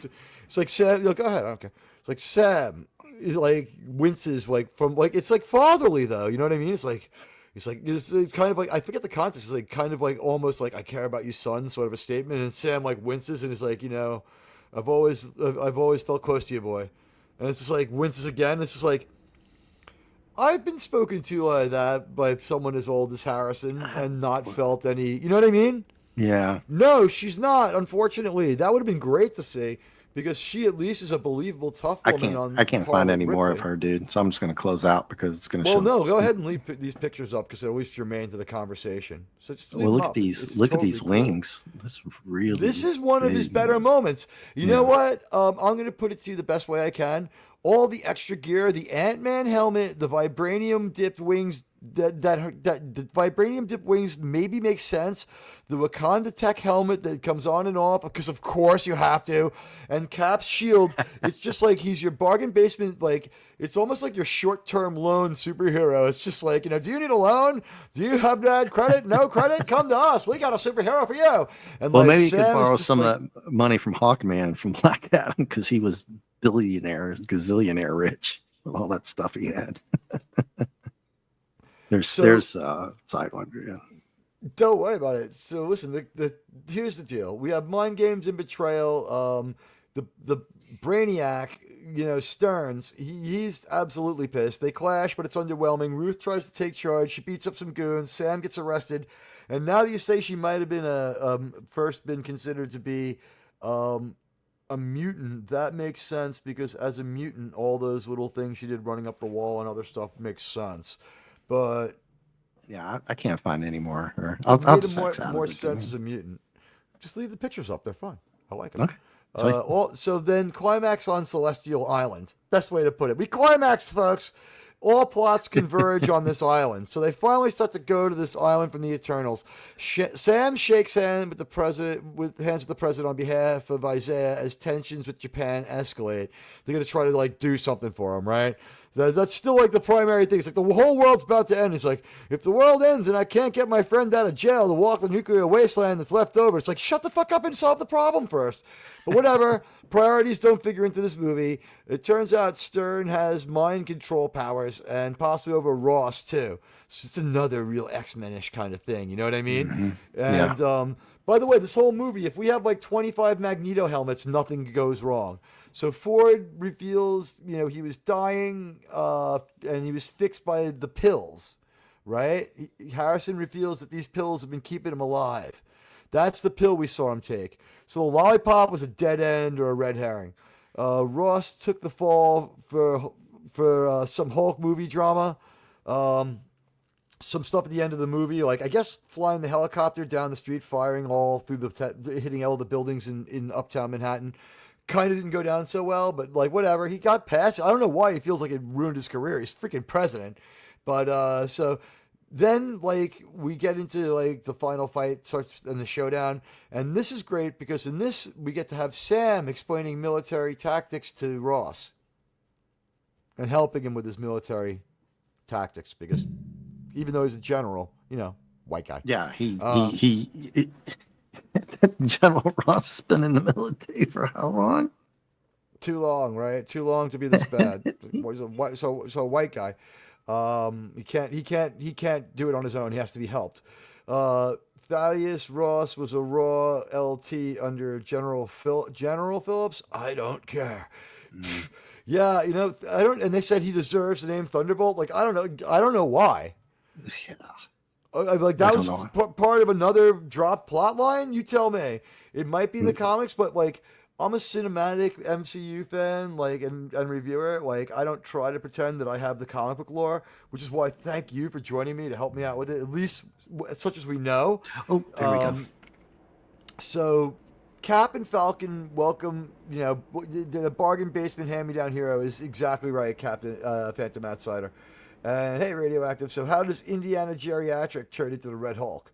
Woo! You're going to love this one. Here we go as we run through the final act. We see this teased a little earlier. What happens is, it's kind of like Kylo Ren and Snoke. He can make his voice heard inside Harrison's head. Because he's like got like Hulk-like brain ESP. And Hulk-like, I guess, like limited telekinesis? You tell me.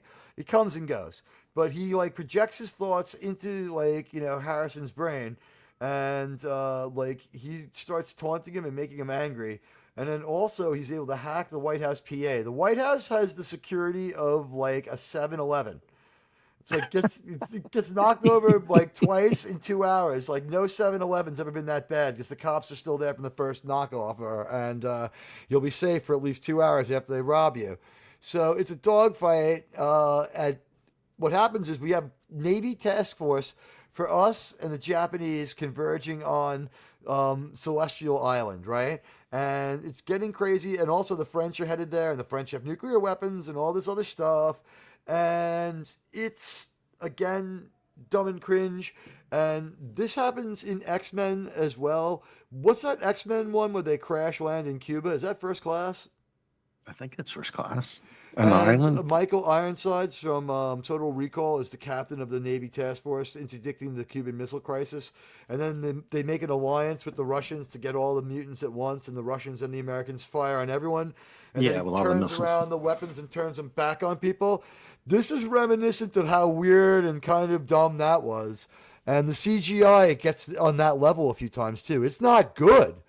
Like, on and off, shockingly bad. So it's a bunch of planes are airborne. We call back everyone except 2 pilots. We find out, they've got to be being brain controlled, right? So maybe this time we finally pay a little lip service to having the guy bail out when we destroy the first plane. But the second one's still like loose and going wild weasel through all these like Japanese ships. Harrison Ford's on there trying to negotiate with the Japanese president who, by the way, I forgot to tell you this one. The treaty doesn't go down because the Japanese won't participate in it. The reason they won't participate in it is because the vibranium has been stolen by the Copperhead gang, and the stolen vibranium is the same vibranium that Harrison Ford, the president, shows to everybody in the White House, and it was stolen from the Japanese who had it. Yeah, I forgot to tell you that part. And how many people got wiped? Sometimes this movie gets the movie is easy to follow, but the thing is, like, it's a dumb movie. So we have these things sort of happen, and you're like, well, that hasn't seemed to have any effect on anything for a long time. We saw a lump of metal. Oh well. Then out of nowhere, when he gets off of Air Force One in Japan, they confront him about this missing asset, and he's like, well, Mr. President, we checked, and we really were the ones who stole that. So he's an inept president who can't control anything. And whatever, just committed to that failed form of government and doesn't know what the hell he's doing. And, what is that? Cap status? Is that like they're keeping tabs on him? Or is that just unrelated? Or is that just a coincidence? This picture right here. Let me take a look because I'm not in StreamYards. Oh, sorry. Oh, that is Harrison Ford wearing his, I don't know if that's like Combat Air Patrol. Oh, no, to the left it says Cap status. But Cap could stand for Combat Air Patrol. Combat Air Patrol status. Okay, yeah. Right? You know what I mean? Like, little coincidence. Here's the thing. It's the world's most generic situation room inside of, I think he's on Air Force One. You see he's wearing the Air Force One jacket. They're like, we better keep the jacket on Harrison so people don't mistake him for himself from 35 years ago. And I'm like, yeah, that's not going to fucking happen. But at any rate, this movie, we're almost done, folks. Don't worry. The final showdown. So there's a dogfight, and now Sam Wilson is tanking rounds from, like, I guess the equivalent of the Marvel version of an F-35 Raptor. Tanking them right off the shield. Like it wouldn't liquefy his organs and like depowderize his bones. Like his arms would be shattered. He would explode like a water balloon hitting a wall. It would be like stomping on a ketchup packet. Like his skin would just like it would be like you know, like I said, it was like dumb. It was like dumb. And I don't know why this person's calling me because I don't know who they are. Hold on a second. I just got the pictures rolling, so it's all good. Oh, don't want to show too much of the red guy. NYPD. There. I have no idea who that number is. I don't know. Nipid. Never heard of that guy. Anyway, there's a dogfight. A few Magneto-style helmets would have solved all this. We have like some casualties starting to roll in. Things are getting pretty bad. I don't know how we can be mixing it up this bad and not have some people get killed. We got to question why we're killing these people with mind control. Apparently, everyone's under a mass illusion, so you really shouldn't kill anyone. Everyone who dies is innocent, right? So Sam's contemplating the serum again. By the way, the Bucky scene happens when we're yelling at Isaiah while he's in jail. Sam is standing in the interview room looking through the one-way mirror. Bucky just walks in. It's like, "Hi, sir, I'm Bucky. Good to see you. Hey, well, I gotta go now. I'm a politician, man. Bye." And it's that dumb. And it's that kid. He's like, and before he leaves, he goes, "It was good to see you again. I love you, my brother." And then he just walks away. And it's so just deadpan and weird. Like, if Sebastian Stan did his best, but he's just like, what the hell am I walking into? And they must have just told him, like, oh, everyone has a few bad performances here at Marvel. Ha! Yeah, Phantom makes a good point, though, about the Shield, but I'd have to watch that, Phantom, to judge that for myself, even though it can absorb that. But from a fighter jet, you're saying? He gets peppered. It's just like, you know what? It could absorb it, but like, I'm thinking it absorbs it to the point where a super soldier would survive. Like, there's a certain point where even like, how about this? The Shield could tank 50 cal rounds from a fighter. That's no problem. This is not exactly 50 cal rounds from a fighter. This is an F-35 Raptor shooting like basically this. The way it looks is basically like it's firing the A-10 rounds.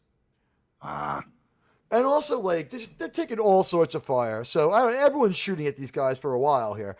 But like, when the Japanese fleet used the Japanese Navy, which doesn't exist, when they use their anti-aircraft guns, they're not using their best anymore. They're not. Well, we know the Shield can. We know the Shield can take that from all the old school. You know, in World War II, they were using military grade rounds. But be pushed around in the sky. Does he have the strength to hold it? I guess the explosions of these missiles going off behind. I mean, he's tanky. He also, without the Shield being involved at all, he falls like hundreds of feet a couple of times. It's ridiculous. Cap went flying when the Winter Soldier shot him with a cannon, didn't he? Yeah, but he's Cap. You know what I mean? You got to go with it, right? I don't know. The thing is, but I don't know if the movie had a time where he took the super soldier serum in it and was taken out, because there is that dialogue that doesn't make sense where Harrison Ford calls him an enhanced individual and he doesn't balk at it. Then later on, he's like, I never took no serum. And it's almost like, all of a sudden, it's like Derek Jeter at his Hall of Fame, induction. It's like, I didn't take PEDs like A-Rod and those other lowlives. You know? It's just like, I played the game clean. Or even worse, like Paul O'Neill, who didn't make the Hall of Fame. It's like, I didn't freaking cheat, you know? Well, so, it's like I think it might have even been Fanty and Buddy in another stream to talk about Black Widow falling down 8 flights of stairs, hitting every piece of metal, and then cracking the back of her skull on a metal dumpster and just getting right up and only holding her ribs type of thing. And somebody did correct me that at a certain point in time, she had took some of that kind of serum too. She did get a corrupted Russian version of the serum. Yeah, but they don't. They never tell that to you cinematically.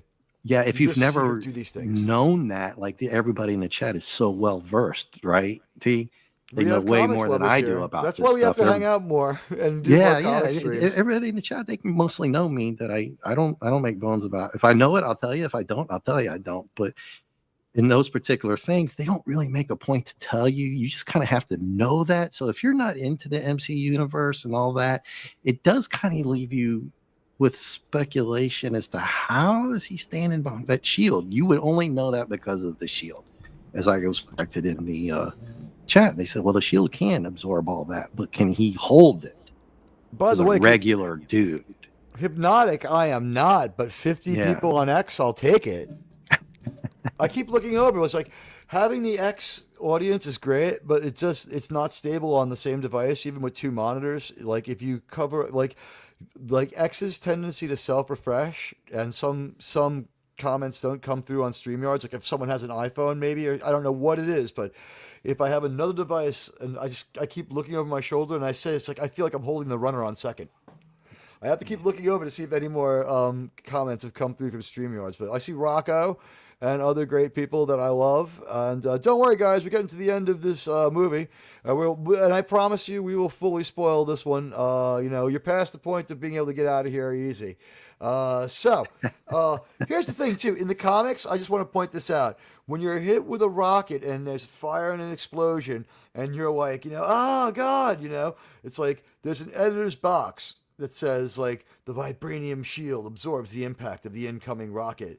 But that does nothing to steady the falling Falcon. It's like, you'll get a thought bubble from the Falcon. It's like, wow, that missile really knocked me off course. But if I correct with my vibranium wings, and that's like, you don't have that in the movie, in these movies. I mean, there are movies with inner monologue, but like, we don't see the Falcon struggling to correct. Rogers would always brace for those two. He'd put a shoulder and arm, knowing that even for him, sometimes he had to take that brunt, but he could survive it. Right? You would know that following the character, right? So they have audience license that to go watch these movies, you better go watch a few other ones or do some history, right? So somehow we so get this. So somehow we managed to tear these 2 American planes out of the air, and all of a sudden the phone call goes good. And they're like, clearly the Americans are protecting us because, look, Falcon was the one who tore their planes out of the sky. It must be as they say. And, like, that's not the beginning of a classic psyop anyway. Like, they're just like, we're all friends now. Yay! It's like almost like it works with childlike logic. So everyone all of a sudden teleports back to where they're supposed to be from. And we're back at the White House later. Maybe, like, we stop off in jail and spring freaking Falcon. I don't even remember. Spring Isaiah. I don't even remember. But, like, Ross calls Betty, seen only in photos or on TV, but she talks to him. His desk, by the way, at the White House is covered with photos of her. And she looks, it's like classic Arwen, but it's also like they took like a picture from like her mom's like album and like put Harrison Ford from like Regarding Henry in behind her. It's like, yeah, it's like 46-year-old Harrison. And it's just like, but and like a 12-year-old her, 16-year-old her, whatever it might have been. But he calls Betty and she's like, there was an assassination attempt and everything else. It's like, I guess I should have called you after someone tried to assassinate you. And he's like, that's all right. We can go for a walk under the cherry blossoms. And it's just like, Biden? Hello? And it's like, what's going on? It's like, if we hadn't just seen it, that movie gets worse. So weirdness at Washington, more girl boss stuff, Sam slicing cars in half, stabbing with his wing, and like all this other stuff. Here's how the final fight happens. The president goes back out after having another conversation with Sam, and he's talking to these people who are gathered outside in the Rose Garden, and there's a big PA there, and it's huge, bigger than it needs to be. And while the PA is being hacked, Ross, whose mind is being like hacked by his brainiac dude, by Stern, right? So Stearns is like inside his head, and he hacks the PA to play back incriminating stuff like a la Watergate of him calling mutants like over whatever. The PA. It's him over the PA, and the press hears it. So the press just assaults the president basically with like a million insensitive questions while he's freaking out. So they're antagonizing him. And he's like, Betty will never love you again. Betty will never love you again. And I'm like, live with it, move on, Ross. And he's like, all of a sudden, he starts to hulk out a little bit, and his shoes start to tear up a little bit, and like we've seen this tease before. And then finally, somewhere near the end of the movie, he goes full on fucking Red Hulk, and he fucking explodes. And we go like a final boss fight outside the White House, and it's like Superman, like the quest for peace, but like backwards. Where like, remember? Is it Superman 2 where he brings the president the flag back? Oh, jeez, it's dude, kind of that's like digging deep, man. Rocco, I should know that. Rocco's still here now. But Can't like, remember what I had for lunch. Really deep. They somehow managed to like evoke like a reverse of like the Superman good feeling. Like it's now you have bad will towards the movie. The president turns into the Hulk in front of everybody. He becomes a danger. A couple of aircraft go down. It gets progressively wilder and wilder. Things get out of control, and the Hulk, Red Hulk, he's jumping around and screaming and yelling, and they don't know what to do with him. He's throwing stuff around, and somehow we end up at a like more or less like secluded area by the river, like maybe down by the Potomac, maybe by some park, maybe at the edge of the White House. This movie isn't so good at like tracking time and space, but like there's a batshit combat sequence, typical Marvel boss fight. It does have all the toppings. It doesn't make all the sense in the world. It's not the greatest boss fight we've ever seen, but you know what? We'll take our boss fights where we can get them, I guess, because that means that our movie is going to end, right? So Sam does this thing where he does a backflip in the air and uses his vibranium wing to cut a car in half. And it's a lot like Rise of Skywalker, where Rey cuts the wing off Kylo's TIE fighter. And you're like, you thought that was good and stole it? So was it like the Hulk threw the car at him and that's why he did it? There's a lot of stuff exploding and other shit. I forget. Gotcha. It's a slow-mo moment. I'm feeling you on this. I can see this it. This movie like drained from my mind as soon as I saw it. That's like the good thing. But like, they. By the way, Betty like talks about how she can heal Ross, like and like they need to heal. And I'm like, what are you gonna give him the light of the Valar, Arwen? But like, the White House gets destroyed.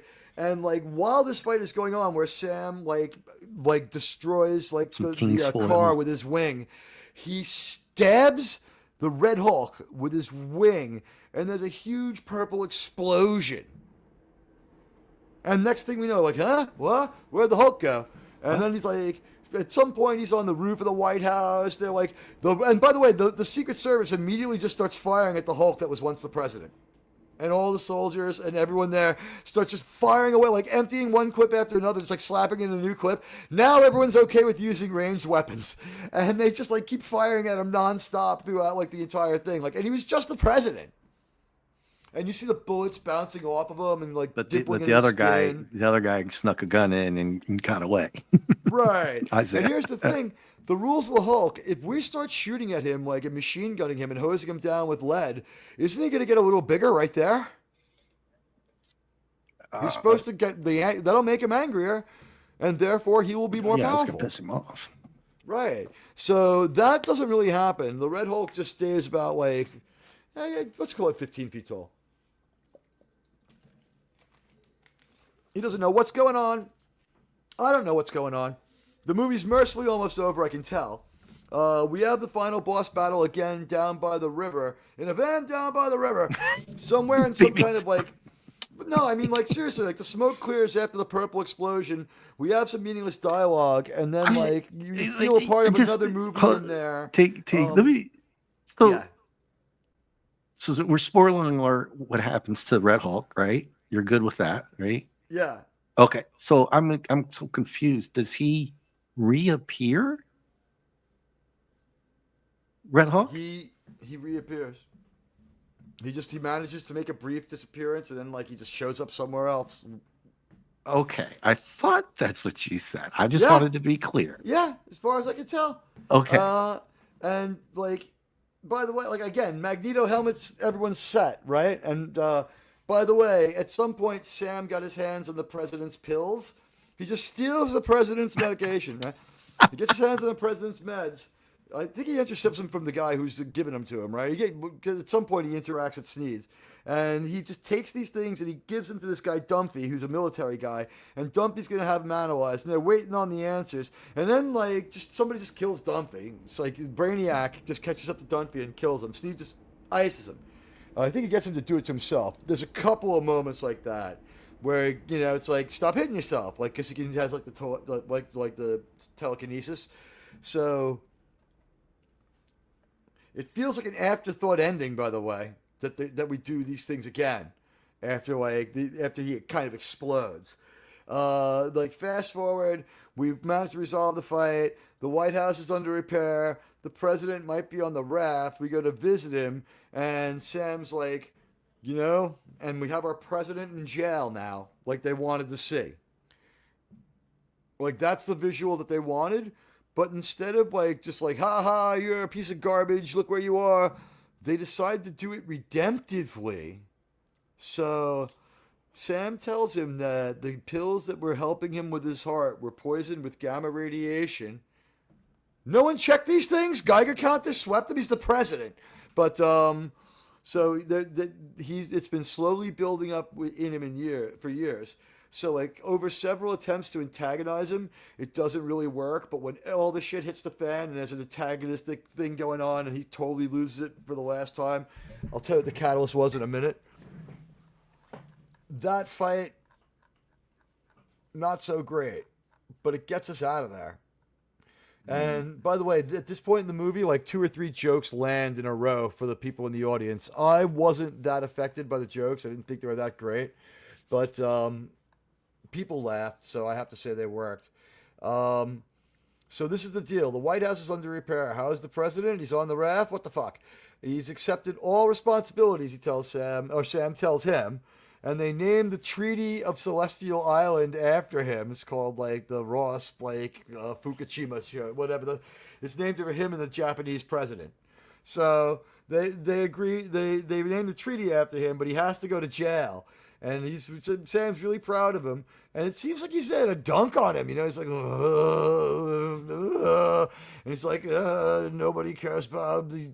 Now I'm just going to live in jail. I was the president and my mind got hacked. I didn't do anything really that wrong except for when I was evil. But I made up for that. But the movie doesn't know what to make of him. And then he's like, there's somebody here to see you. And we get Liv Tyler. And you can tell it's the last minute of the movie. And he talks to her like Hannibal Lecter through glass. And we see 3/4 of her face and her shoulder.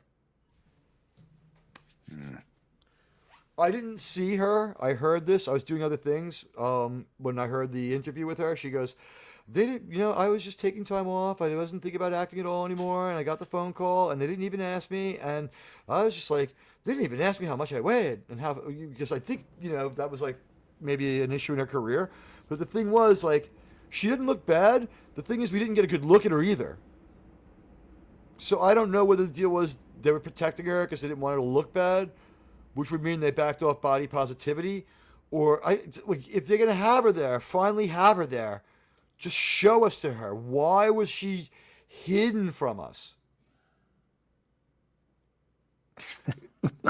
If they did it out of chivalry because they wanted us to remember her how she was, and she's like, I'm going to get back into movies in a couple more years. I'll do this movie for you guys and for all this money. But, I'm not whipped into movie shape. You know what? Like, I don't know what to say. Like, I didn't get a good enough look at her to say.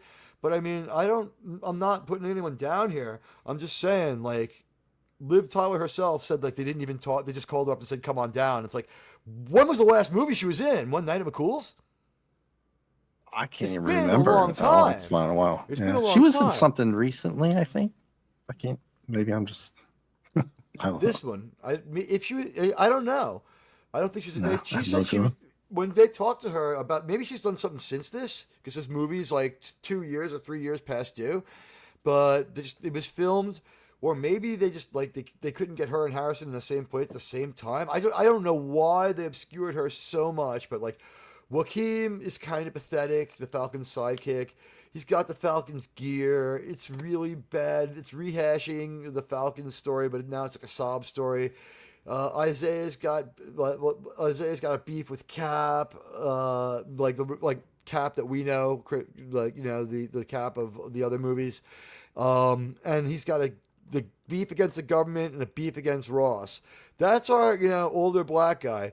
So it's a black guy who's got anger with the government, anger with the president, and anger with the American system. It's just like, yeah, okay, that's such a flattering depiction. That's where that's the whole Iron Man 3 thing. Just, the boss battles, they're just not good. It's like the sequence of events would be. Oh, and by the way, here we go. This is what everyone wants to know. After credits. It doesn't have any implications, and I don't think it has anything to do with, say, Spider-Man or Venom. I think it's Fantastic Four related. He says, you know, you think you're really tough, but there's like really bad people from other places, really bad people. And it's just like, what are you talking about? And it's like, oh, they're much more powerful than you are. You'll see. You'll see when the others get here. And like Sam just kind of looks at him. Yeah, that's your after credit scene. At least it was still only related. That's it. But by the way, they beat the hell out of your bladder with that one, as far as, because the movie was like only an hour and 48 minutes. They still make you stay to the end because that one's like 5 minutes. We find out everything, including like filmed in like Georgia or whatever. Every single thing they could do. Well, for Marvel, you're supposed to wait until the credits so you can get that little tidbit, right? I mean, that's part of the fun of trying to watch some of these movies. The end of the credits, where it's just like, you know, it was, I don't know. This was so deep. It was like, usually they give you like 5 minutes of credits and then they give you the integral, whatever you want to call it. And this one was really short. He's just like, oh, it's gonna be bad, gonna be real bad. But hey, it had Joaquin Torres, so I'm supposed to like it. But like, this is like basically, here's the sequence of events. These are my point by points. Ready? Here we go. Harrison POTUS acceptance, takes the pill. The speech is about the snap and the celestial. We don't get any more on the snap. Unity and togetherness, painted as a dick and co-equal with Sam. Hulk Hunter Ross and that whole thing. And then after a boss battle, he goes to his wife's grave with his female sensei, where he's just like weak and like off and on, like warlike and then weak and then warlike. Bad dialogue all the way around. After the news catch up, which was really bad dialogue, where we first see Betty. There's no theme music. 20-week time hop. Fight 1, Wings and Shield, Wakanda to the rescue. All vibranium stuff. Works with SEAL team. They don't even catch up to him. Fight number 2 versus Gus and the other baddies. He uses his tech here a little bit. He also uses his like, the coolest parts of the movies were like when his little Falcon like drones detached and like kind of stabilized the crashing plane so it wouldn't crash right into a ship. Like, that was like the coolest part of this bad movie because it's a little bit believable. You know what I mean? It's just like 2 little like drones lock on and they have rockets that stabilize the wings and push it up a little bit with like some help. And it just clears, and it just barely clears the ship. It was going to kamikaze into one of the Japanese ships, which is ironic, but you know, whatever. Boss battle versus Gus and his guy. It's just a beat in the story. It feels like a beat in the story. It's like, we had to get this done to distract from the fact that this is not making all that much sense. Falcon's white guy sidekick with Keane gets it done. Or, oh, he's Latino. I guess I'm not supposed to call him, you know, anything but Latino. All right, so he's a loser. Thanks for helping me see myself in a loser. Thanks, guys. He's New Falcon, no identity of his own, right? You know, not like Eli Guella, you know, over there. You know, nothing original here. Sam does the jerk, but he's a president thing. In a car, they talk in aerobics and drink. Hanging with the president. It's a very X-Men Iron Man 3. It sucked, by the way. More terrible dialogue. Like, you're using Harrison Ford, and he's delivering the worst dialogue. He's moved off gum or pills to lollipops. Like, that never gets paid off. Why does he consider Sam an enhanced individual? Country needs the Avengers is something that he says. Celestial Island Refinement Facility. We got adamantium, so here's some kind of treaty. And Isaiah tries to kill Ross, and soldiers with beards are running around.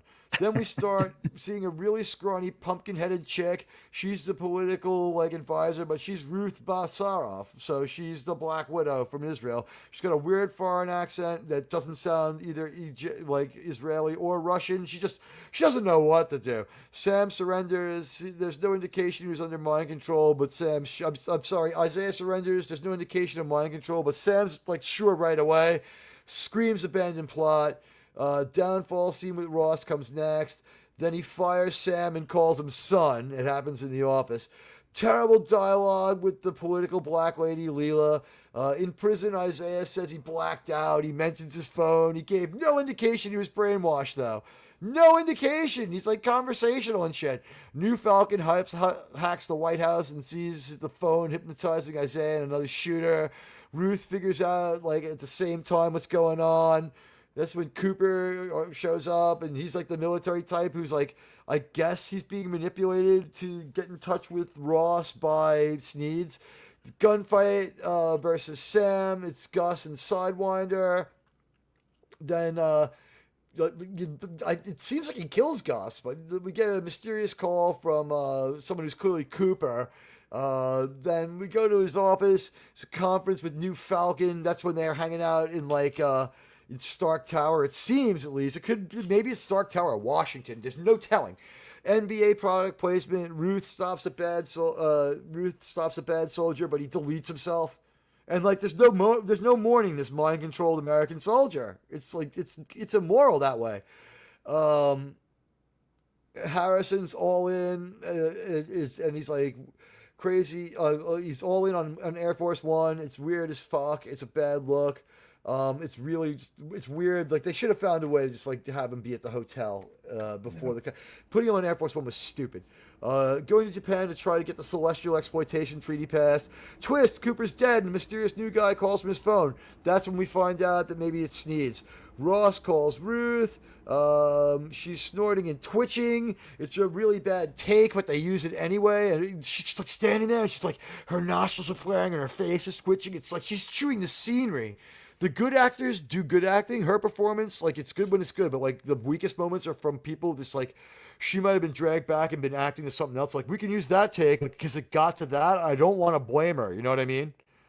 I will say she's a scrawny looking pumpkin head, but you know what? I will not blame her for the bad acting. Well, that's the typical stuff that they just can't stop doing. She looks with that kind of character. Kanata, and they're we'll tell you who's good looking. I'm geez, you know what I mean? But so whatever, Sam breaks into the baddie base with Red Wing. He gets Ross's medical records, talks to he has a bad chat with the Japanese prime minister, and that's when he finds out the U.S. stole the adamantium. Sam figures this out magically, and he phones lights flashing, hypnotize people. He encounters Serpent's boss. It's Stearns. That's when it gets confirmed. Infected with Banner's blood. It makes Stearns, and then they used it it made Stearns smarter. Then Ross used him like JJ's Khan. He made him smarter, and now he's developed all the weapons and all this retarded stuff that can't stop him. So that's it. It took a genius to make that, guys. Ross has, and by the way, that's why the F-35 should have been devastating even that shield, because he designed these bigger, better weapons with his Hulk brain. He's got only Professor Hulk qualities or whatever. So then Ross has made the guy into his own brainiac. He tells Sam, don't be boring, as he hints that something's going on. That's the conversation between Sneeds and Sam. It's ridiculous. Fight? Meh. I mean, just shoot him. Why do they attack him with stun sticks? Why do they attack the guy with stun sticks? I don't know. But Ruth shows up and takes over that fight. That's why she beats up 4 guys. Badly. They don't land a glove on her, by the way. Then the FBI arrests Sam.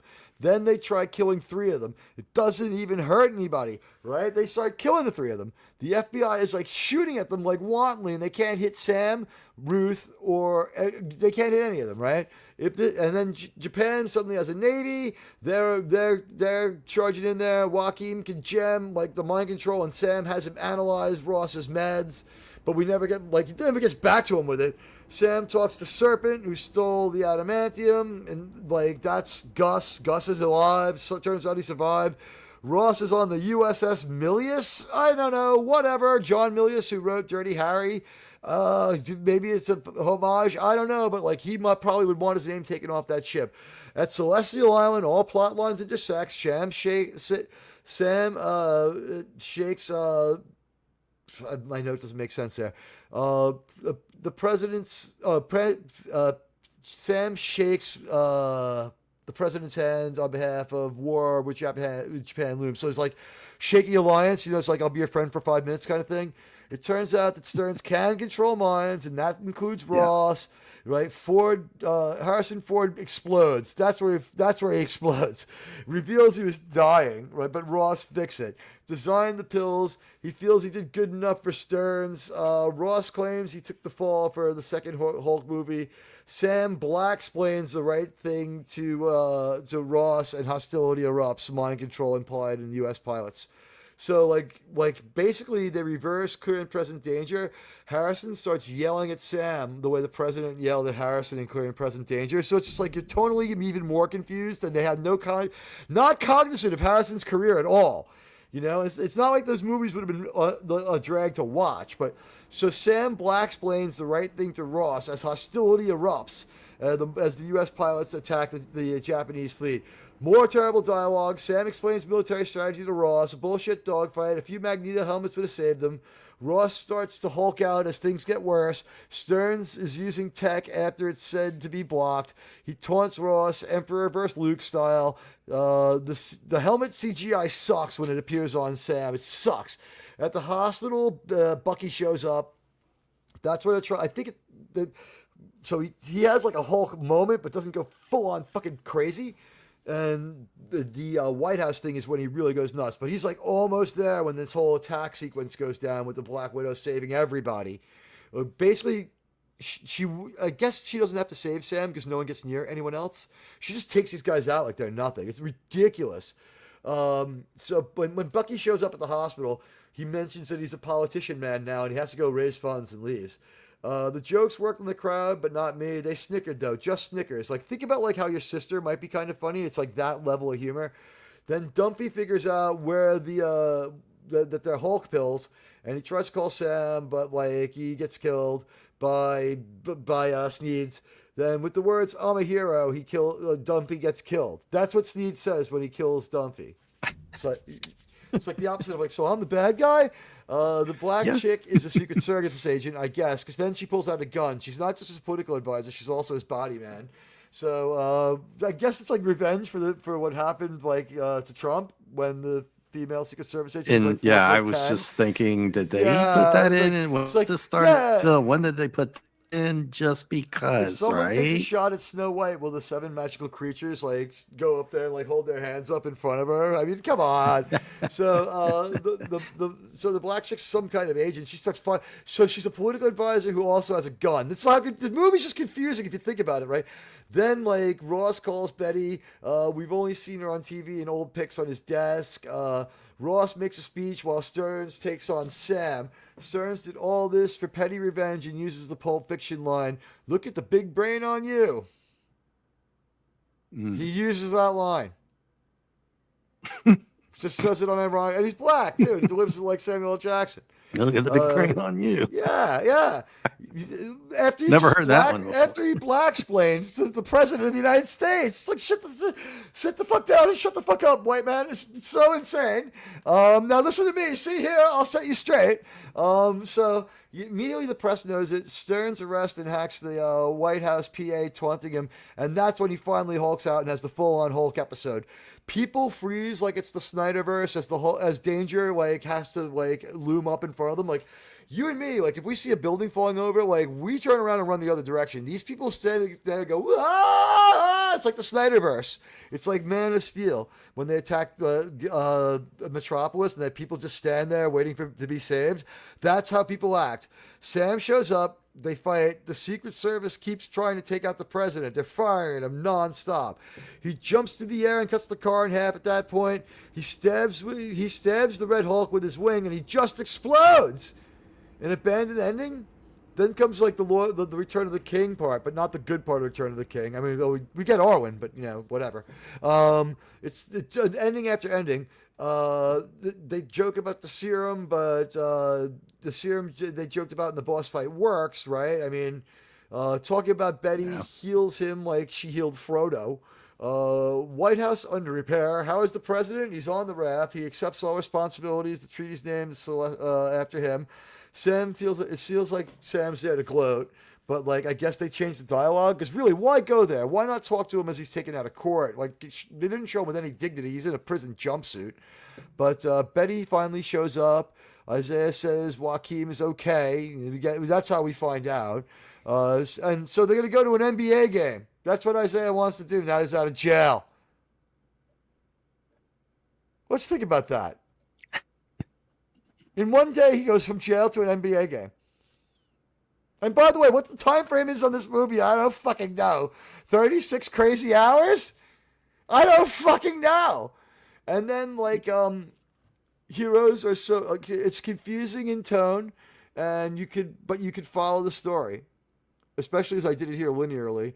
I should have done that first. Heroes are so far away from Miami. It's a $100 2-hour flight. It's a round trip for $100 if you want to change airports. Terrible Kendrick Lamar song, I Love Myself, is the chorus. The song's just called I, ends the movie. Then after the credits, Sam versus so confused about when he gets hit by a cat and then just explodes and reappears. I'm gonna have to look at a clip at that one, dude. And wow, hey, we had some gifting going on. Let me look back at the stream. I have been remiss. I've just run through all my plot points. Did people pick up some of the gifties that were left over from the other day, or did someone have I missed some fan fundings? Oh, these were, all right, so welcome. We had like a surplus. People were really generous. Who knows how many members we have now? Maybe we got that emoji, or am I missing something here? Did someone give some memberships? I got one the other day. Did they gift them in this show? I see Radioactive and Mr. House Party were supporters of the chat of the show, and thank you. And by the way, before I go to your questions, just want to say something about these goals. I denounce the goals of the live stream. Have them. Go ahead and use them. I've noticed Critical Drinker doesn't, but he's bigger than a lot of people. Use them if you want. Those tools, use every tool they give you. But this is my take. I think it's fucking cynical. Wow, Krimlon. Wow. Krimlon, thank nice. you. I would have blown up any goal, but let me finish my point, and I'll thank Krimlon in a fulsome manner. This is when I have a goal. How come the goals can't be set a record in likes? How come my goals are only financial? My goals here do not incentivize me to entertain you more, but to bilk you for more money. And while you guys have been incredibly generous, you are the most fantastically supportive. For a community this small to be this supportive is absolutely amazing. And you guys are the best, the very, very best for being so supportive of me. And I can't thank you enough from the very bottom of my cold and twisted little heart. But Krimlon, my friend Krimlon gifted 5 Admiral Teague memberships.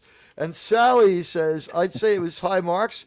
Honestly, if I had to mark this movie, I would want to give it an incomplete. Because it is incomplete. They just gave up on finishing it. That's a bot, dude. It's been going on for a while. Oh, this Wally Charwez thing? This is one of them. All right. Guys, unless they want to prove me wrong. Want to whack the bot? They've been whack-a-balling for a while now. Yeah. They've been taking care of it. You know what? The good news is thank you, guys. Oh, I see the messages are being deleted. Thank you very much. They're crushing it, dude. Your wrenches are absolutely crushing it right now. This is where my wrenches are the greatest. And yeah, you know what? I'm going to do something now. Buddy, you can rescind this one later, but Buddy Hepburn is here often and extremely cool.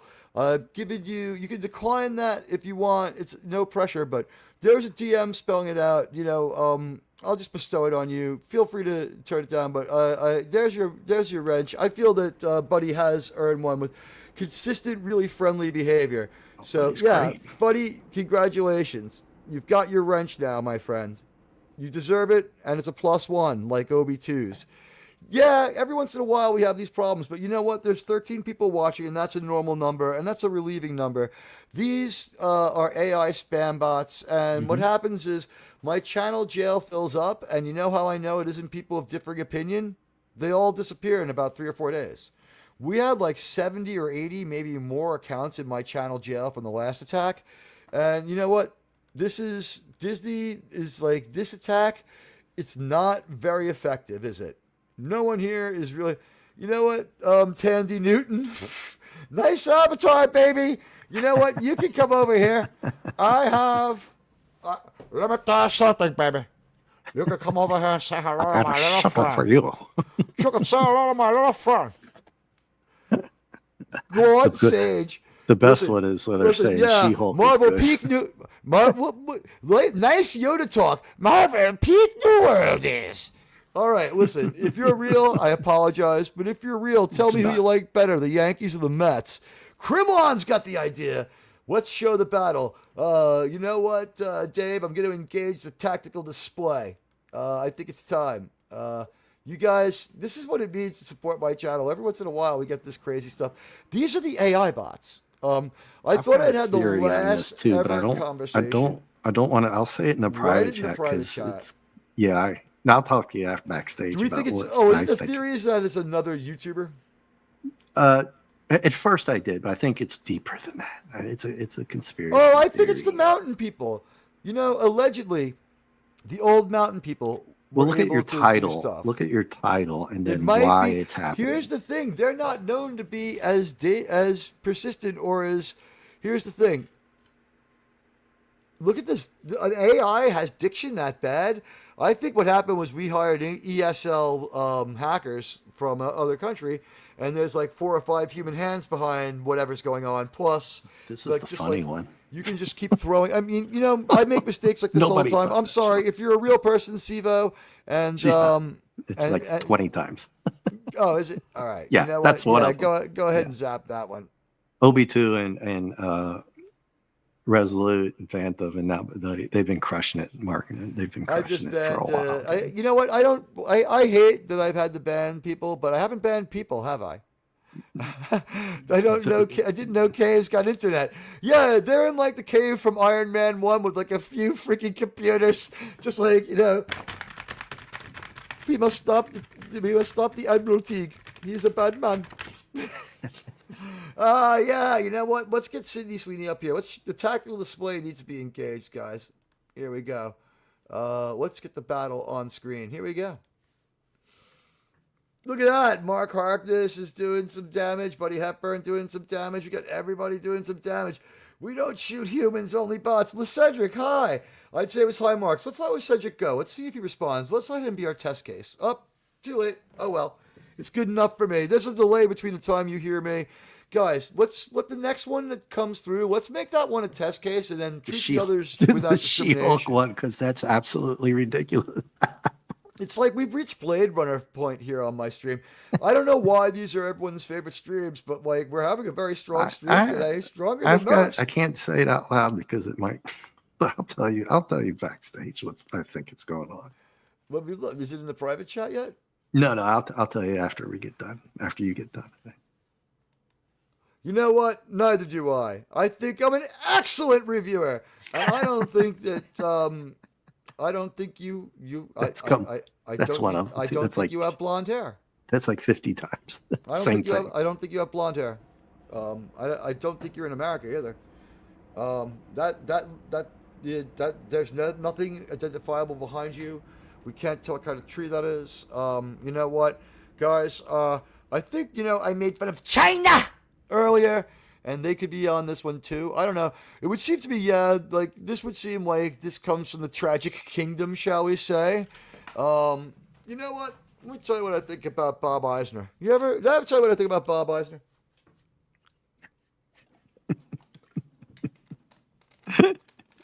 That Super Bowl commercial sums up Bob Eisner. We saw Star Wars disappear. We saw Fox stuff disappear. We saw stuff from Hulu disappear. And then we restored them. We didn't see classic Walt Disney animation. All we saw was garbage that he bought as he fed his ego. Yeah, Red Hulk's also in the comic books, Ostrich, but what is he like in this? You know, what is, he like mysteriously explodes and rematerialized. They drained 4 of my phases and still they came. What was ours before will be ours again. It's Star Trek. What can I tell you? Well, I know that we can't quit the field while this is going on, so I guess I have to dig down deep and find the meme copium in me, and really just like, I'm a little bit of a meme copium fan. Do you know who he is? Who's that? Meme copium. I love meme copium. Oh, well, you know what? We talked about this the other day. And by the way, guys, you guys are awesome. The rewatch on my show, I was a little bit upset that the initial watch was like only like, I ended my show with 30 people. It's like it's 60, 64 now. For a solo host who almost never has guests, that was a really strong stream. And I was proud of everyone. And when I looked at the analytic, either everyone who listens to the show is a super hardcore Teague fan and listens to the parts they missed, or people come and listen, because the re-listening rate is as high as the listening rate.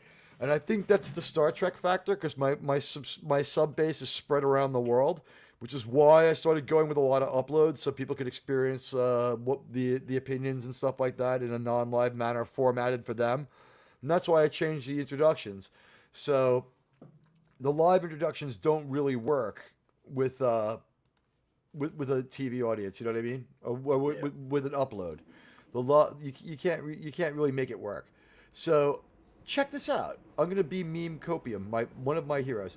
Guys, you're doing a great job. Check it out. There's a new disturbing trend in social media. They're in real life rappers, right? In real life streamers. And by the way, Dave C, how did I do last night at karaoke? Yeah, you were good, dude. You were way better than me. I have a terrible singing voice. It's weird, man. It's bad. The best I can do is get buzzed and try to mime somebody else's, not sing on my own voice. It's crazy. It's just really bad. I did something, and I might use this as the theme for tomorrow's Star Trek show because it's Valentine's Day. I don't know. I'm tipping my hands here. You guys let me know. I'll give you 1 minute of this. Is last night on Outlaw Bill, guys. You can't make this up.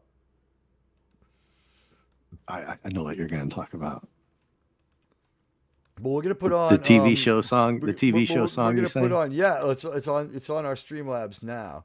Oh. If I can find my Streamlabs, I lost track of my own studio. That happens to me every once in a while. Let me get rid of this version of the studio here. All right, I'm good now. There it is. Let me make it larger for you guys. This is pretty funny. I'll give you a minute of it. I'm already not going to be able to make with the monetization on this show. Oops. So here we go. Love,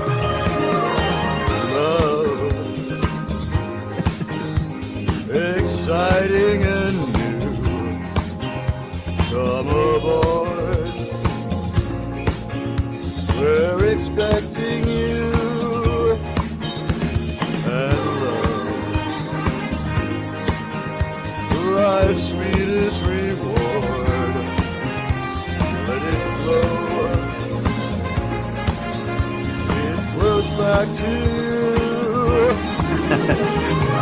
love.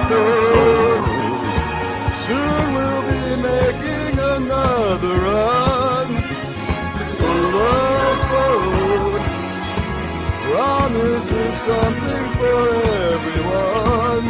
Set a course for adventure, your mind on a new run.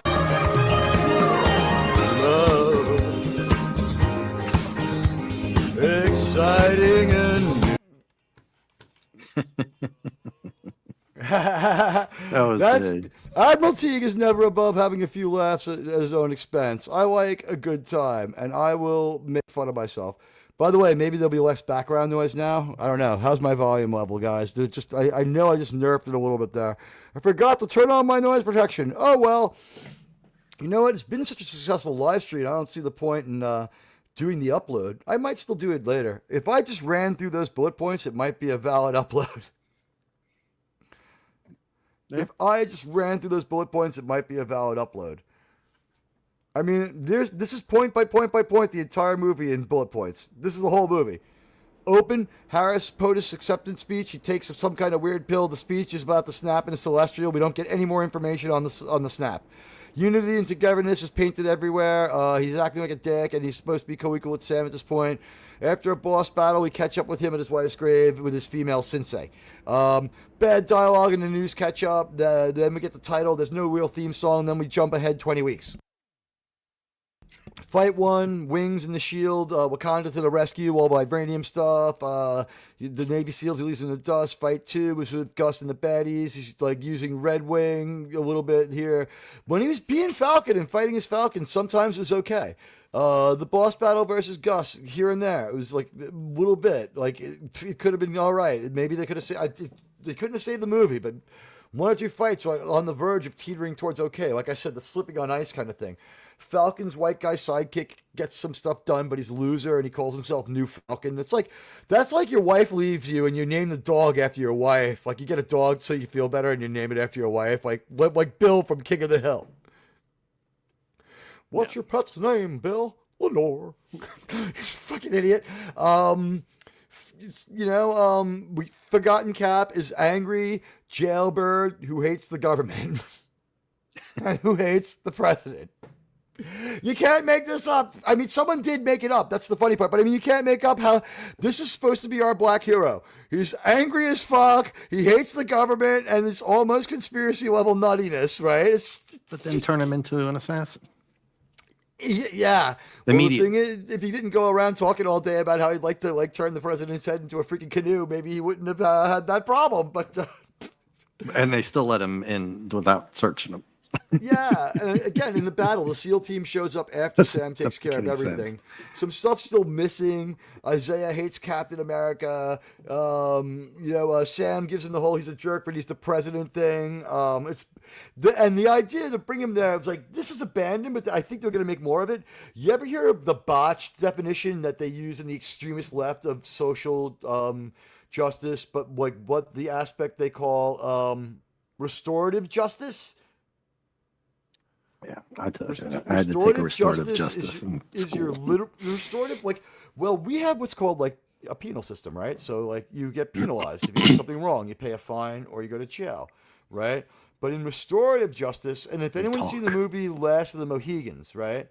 The Native Americans, the American Guardians, had their own restorative justice system. And those fine Guardians, at the end of Last of the Mohegans, we have a bunch of people and they're all aggrieved. And Marquis, his children were killed by the gray hair. And he says to Chief Sawanica, sir. He says to him, sir. I'm sorry, Chief Sakem, sir. He says, sir, can I please have these hot women as my wife? And he says, you can have one. All right. So he does it. And that's restorative justice from time immemorial. From Iron Age societies. That's restorative justice at that point, right? So this is some bullshit modern restorative justice. Like, think 40 acres and a mule kind of craziness. Think what, we need to fire everybody who's not like us. It's like, of all ice creams, chocolate is more equal than the other ice cream. That kind of thing. And, maybe if it's Rocky Road, maybe that's got a little too much of other stuff. Like, this movie had some, the missed opportunities to be more istophobic were all over this movie. And you could feel the movie coming up short. And that's when you feel like the movie has, weirdness. And people are filmed from behind, so you can't see their mouths move. And, key dialogue gets dropped while, they're moving around the room. There might even be a moment, I think, where Harrison Ford speaks where they forget to make his mouth move. Yeah, no, I mean, it wasn't a good movie. The audience laughed 2 or 3 times mildly. The audience of 8 or 9 people, maybe there were 12. The theater held about 120. And, whatever. Celestial Island, all plot lines collide. Joaquin can jam the mind control, and Sam has him analyzes Ross's meds. It's for a while here and there. And why Joaquin doesn't share the mind control jamming techniques with the government so that they can prevent what happens later is beyond me. But like I said, irresponsible. This script is a zombie. It has no soul, and it has no brain. Oh, did we get rid of them all? Oh, no, we have another one. Marvel has outdone themselves. Marvel has outhoused themselves. Yeah. You know what? Now they're crowding my number with 392, or is that all? Yeah. All right. Yeah, that's how I was. Well, guys, here's the good news. The AdSense was already shot. We're going to lose the analytic for the good stream. That's what happens when you go up against the big guys. As you can see, their target, this is all shot now, so I'm going to stump here. You ready? Guys, destroy as many bots as you want, and I'm going to tell you something right now. Here's the deal. This is how you know you're part of a channel that's making a difference. You know what? They want to take my views? Fuck them. I'll throw another watch party. I'll throw a watch party for something wildly popular. You guys respond so well to the watch parties. Other people's watch parties, not so much. I have so many subscribers thanks to the Yellowstone watch parties. They'll be back. They watch uploads. I found out that inside of every Star Trek fan, there's a Yellowstone fan dying to come out. And Paramount is going to take prevalence over Disney and sweep the board clean. Do you know who started the MCU, Dave C? Who would be that? That would be Paramount. That was the great minds over at Paramount. The Mountain guys did that? The Mountain guys. You know what? I'm not going to make any money off this stream because they destroyed my AdSense. This was not about money. This stream was always because I didn't think I was going to make the movie money back. I kind of did, and I thank everybody. I was a bad thank you guy. I'll do that now. But I think first, you know what? I'm being effusive. I should play some good stuff. I'm sorry, George. You know, the general, he doesn't understand me. But guys, you know what? I'm gonna do some things to help you out. First, let's play something that the Star Trek people don't wanna. The Star Trek people will be happy that we play because they're gonna make money off this. You know what, Bot Swarm? You can pay Paramount.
I have the greatest channel wrenches of anyone out there.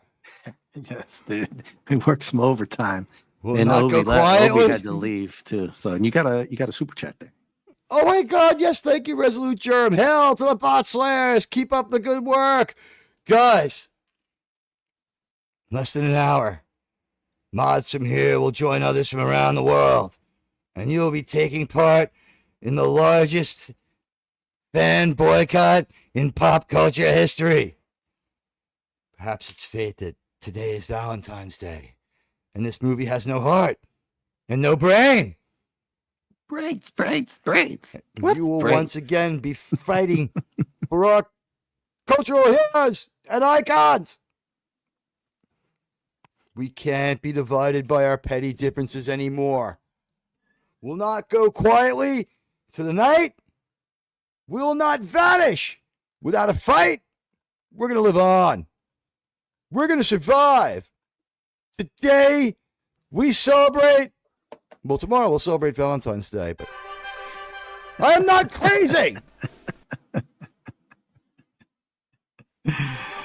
Oh, man. You know what? I had a great analytic tonight for the first time in a while. Those who are here will remember this. What can I tell you? When you have Star Trek as your thing, you know what? Single-mindedness of purpose is important. And Germ, I hope you'll be joining us soon. We're going to be making an upload. But right now, Super chat. What I'm going to do is I'm going to tax them so they can't attack anyone else. Tell everyone else to get on the air. Mr. House Party 6, R. Speed Boot. Say, F these guys. We're not just, I don't want to hear any of this nonsense about holding our ground. We are going to advance. We're going to grab the enemy by the belt. We're going to punch him in the nose. We're going to punch him in the nose. We're going to kick him in the ass. Make the other poor bot get deleted for their country. When you put your hands into a pile of goo that was once Captain America's reputation, you'll know what to do. You are the best trained, best motivated, best entertained subs on the face of the earth. And I'm thrilled to lead you wonderful people anytime, anywhere. How do you like my breakdown music? Is it appropriate? Yes. It's tight like you know what? That's not a copyright strike.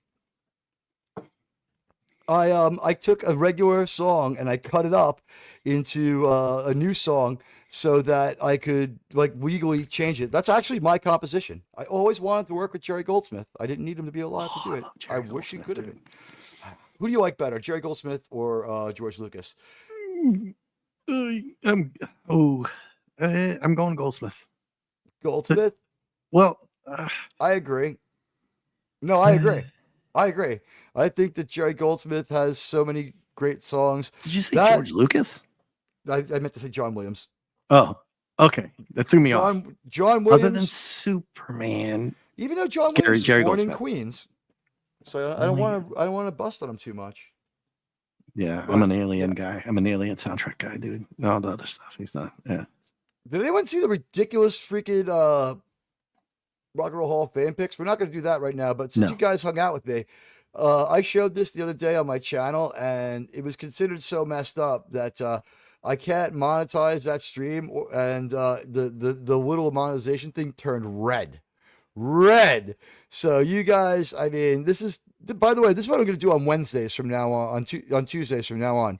I might be coming on later on Tuesdays, and this Tuesday I have a chance to review 2 episodes of Deep Space Nine with a friend of the channel, Jacob Ironside. So if I can split off the stream here, I'll do it. If you want you guys to watch there, I'll share that stream, and that'll be at 8 p.m. Eastern time on Tuesday, if all goes well. And if there is a show that night, I think it'll be at 11:30. Give myself that, because it seems like the one thing I haven't done is tried going on kind of late. Oh, and by the way, everybody, I have a policy where I never talk bad about other YouTubers. Hold on, I have to show my avatar here. I'm looking Tony right in the avatar. You find Stark of Iron. You find this man, and you tell him, I challenge you to a sing-off on neutral ground. Holy ground, Highlander. Well, yeah, holy ground. You're reaching for the stars there, huh, T? You coming out of your weight class? Cognac Stark! Meet me at Outlaw Bill's. We'll let the crowd decide. We'll let them pick the songs. Each man can choose their own song every other time. Request every other time. May the best singer win. And when I walk away victorious, I will congratulate you for doing a good job. And if I'm not victorious, No one come back alive. I love the movie Patton. It's great for a crazy. Wait, hold on. Let me do that again. You find Stock of Iron. You tell him I want to meet him on the field of honor. Could you imagine it, Dave C? If I could, I'd meet Tony out there. Me with my microphone, him with his. We'd walk forward, shake hands, go back behind the microphones, and have a sing-off. And that would determine the course of the whole war. God, how I hate I'm here the to 20th chew century. bubblegum and kick ass. And I'm all out of bubblegum. You heard me sing. You heard me sing the Love Boat theme song. I'm serious. Stark of Iron. Talking to you. Meet me at Outlaw Bills. You don't have the guts to face me. High noon. I will be allowed to fulfill my destiny. Do we still have the bot attack going on? We have a super swarm. Oh, they get My crushed, God, 400 concurrents. Hey, let's pretend it's true like they do over at that other Star Trek channel where they think they have a lot of viewers.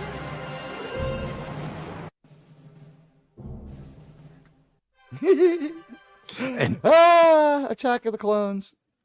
on that note, I'm gonna go get some chow. You're out of here? Yeah, I I gotta can't leave, get I something, can't go get leave in something the to middle eat. of the battle. I feel like if I don't beat up the bot swarm, I don't drain them of enough money. That was entertaining from the wrenches, dude. I was just like, once they caught on, everybody caught on. It was just like crushed. That was two swarms at once. That was two intersecting swarms. It was raining and snowing at the same time.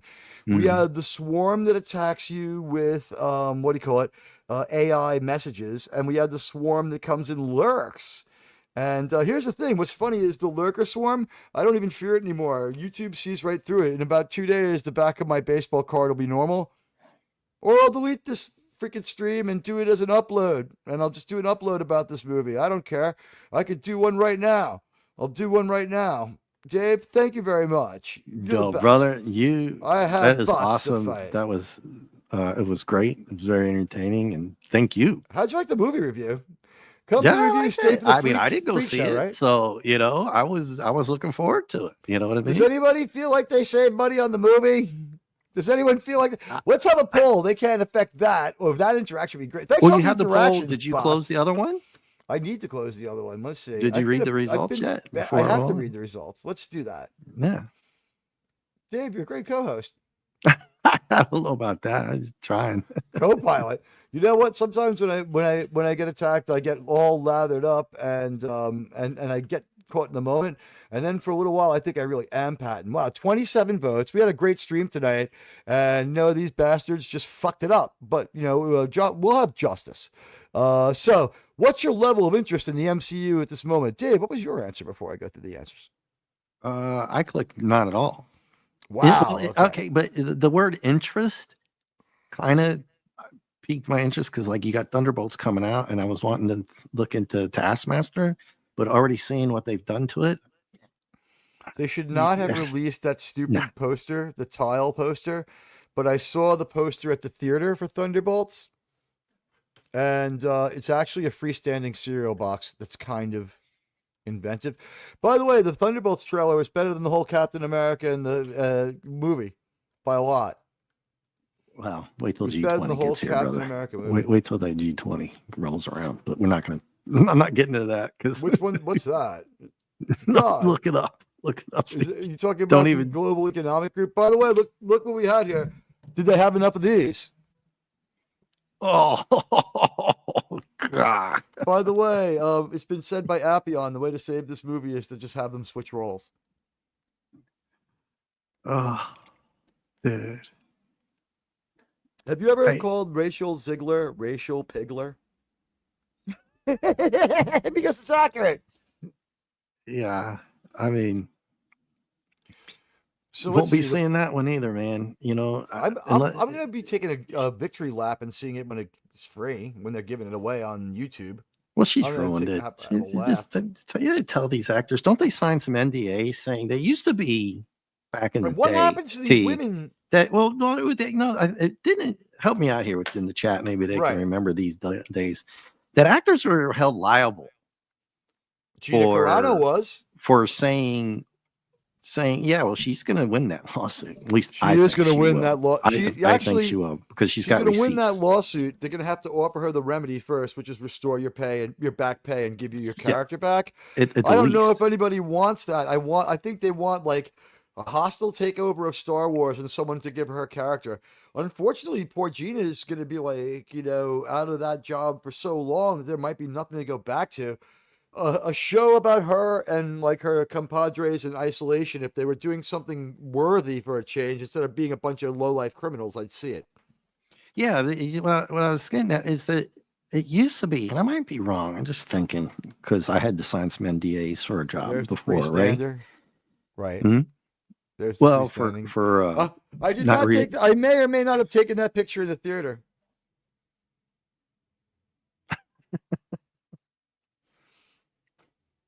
This is from like the boss fight near the end. This was like near the end of the movie. They fight in some weird. They might still be at the White House after the Red Hulk kind of blows up into a purple thing for a while. There's your Red Hulk. He sucks. By the way, nothing wrong with doing this. By the way, I clearly saw where the exit was when I went there. That was very important. This fucking Red Hulk, we saw him already anyway. We saw him in the trailer. They told us about the villain and who it was. There's the Red Hulk bouncing off walls and shit like that. This movie was dumb as fuck. You've got to have the trope of hitting in the corner of a building, right?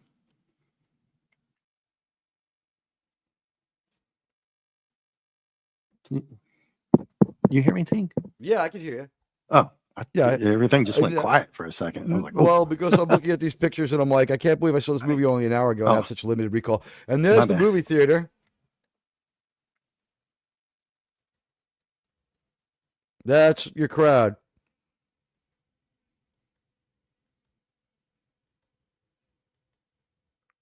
These are some of the trailers. They were terrible.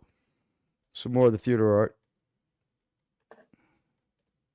I was trying to line this picture up because the Snow White freestanding poster was right next to the freestanding garbage and recycling bin. So look at this. Paddington got top shelf.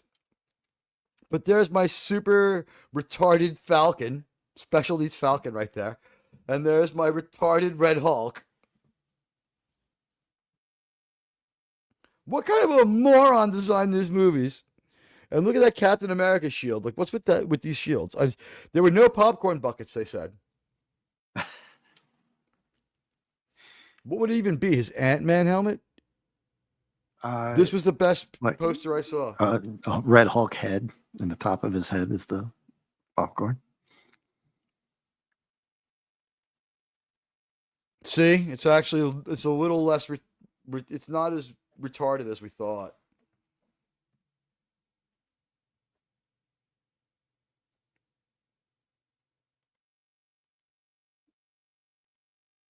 That was the Superman poster. It sucks. The Superman trailer was the same trailer. What's real shame about this? You see how modern and slick my movie theater is?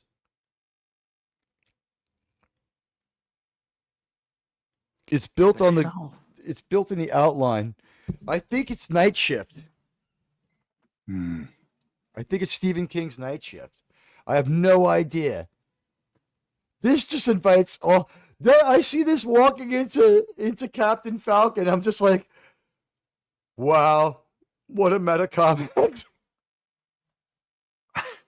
I was thinking of Monkey Shines. Remember that?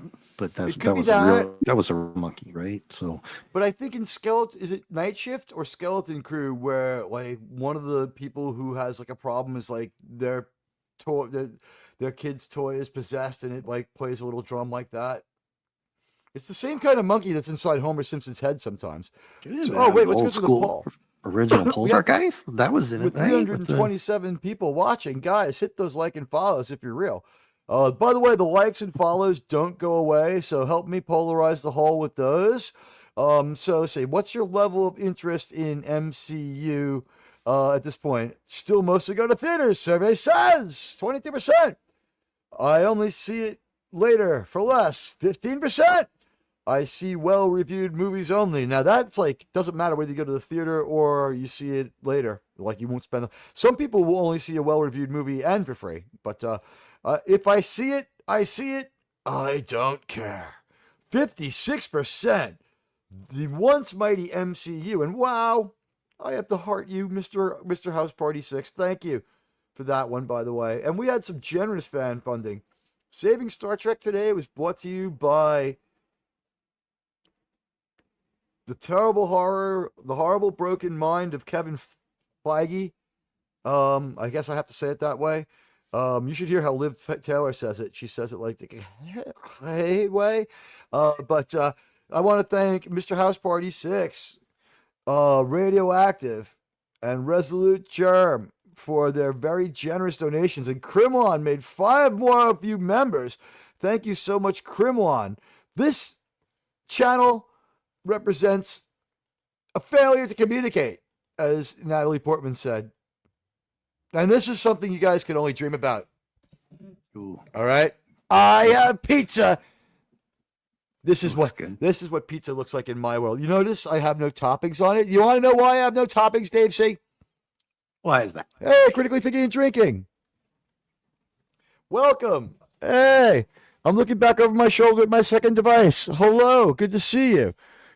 For whatever reason, you communicate on a device that comes through both on my other device and StreamYards. Nikki, it's 50-50. Spoilers. If you looked at YouTube right now, by the way, you'll see that YouTube is absolutely being swarmed with bots, and I'm being absolutely destroyed by, it looks like, I would guess it's rodent related. How's that for a way to put it? It's good to see critically thinking and drinking. What do you think, Dave? Rodent related? Why you don't have toppings? No, or the bots. I was wondering. I was waiting for your explanation as to why you don't. Oh, have not toppings. The pizza.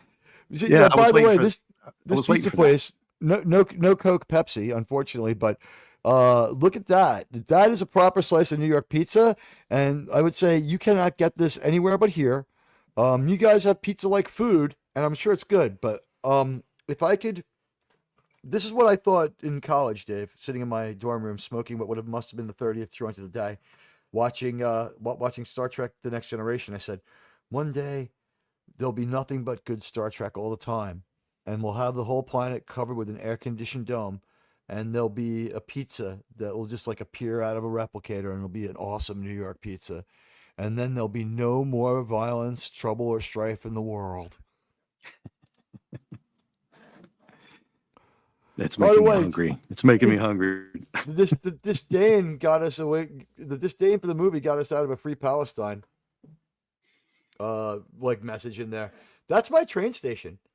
You want something crazy? It's also the train station from It's the train station from Highlander. Oh, sometimes you see things on the subway, huh? Oh, the subway. It's such a weird and enjoyable place. Look for this in my next member video. If you can't get to New York, I'll bring New York to you. Look at this, guys. Does anyone recognize that sign? Dave, do you recognize that sign? It's written backwards behind the train. Oh, that's from Highlander. Isn't it? The same. Yeah, that's the other side of the same train station. Yeah, that's Highlander, if I remember right. Yeah.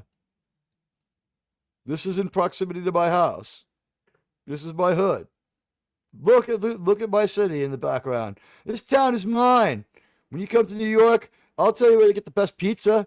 And if you join my channel and we have new members, check out the membership video. I take you for a little ride in the subway, and I tell you about where I'm from. And some of it's filmed right here on this subway platform.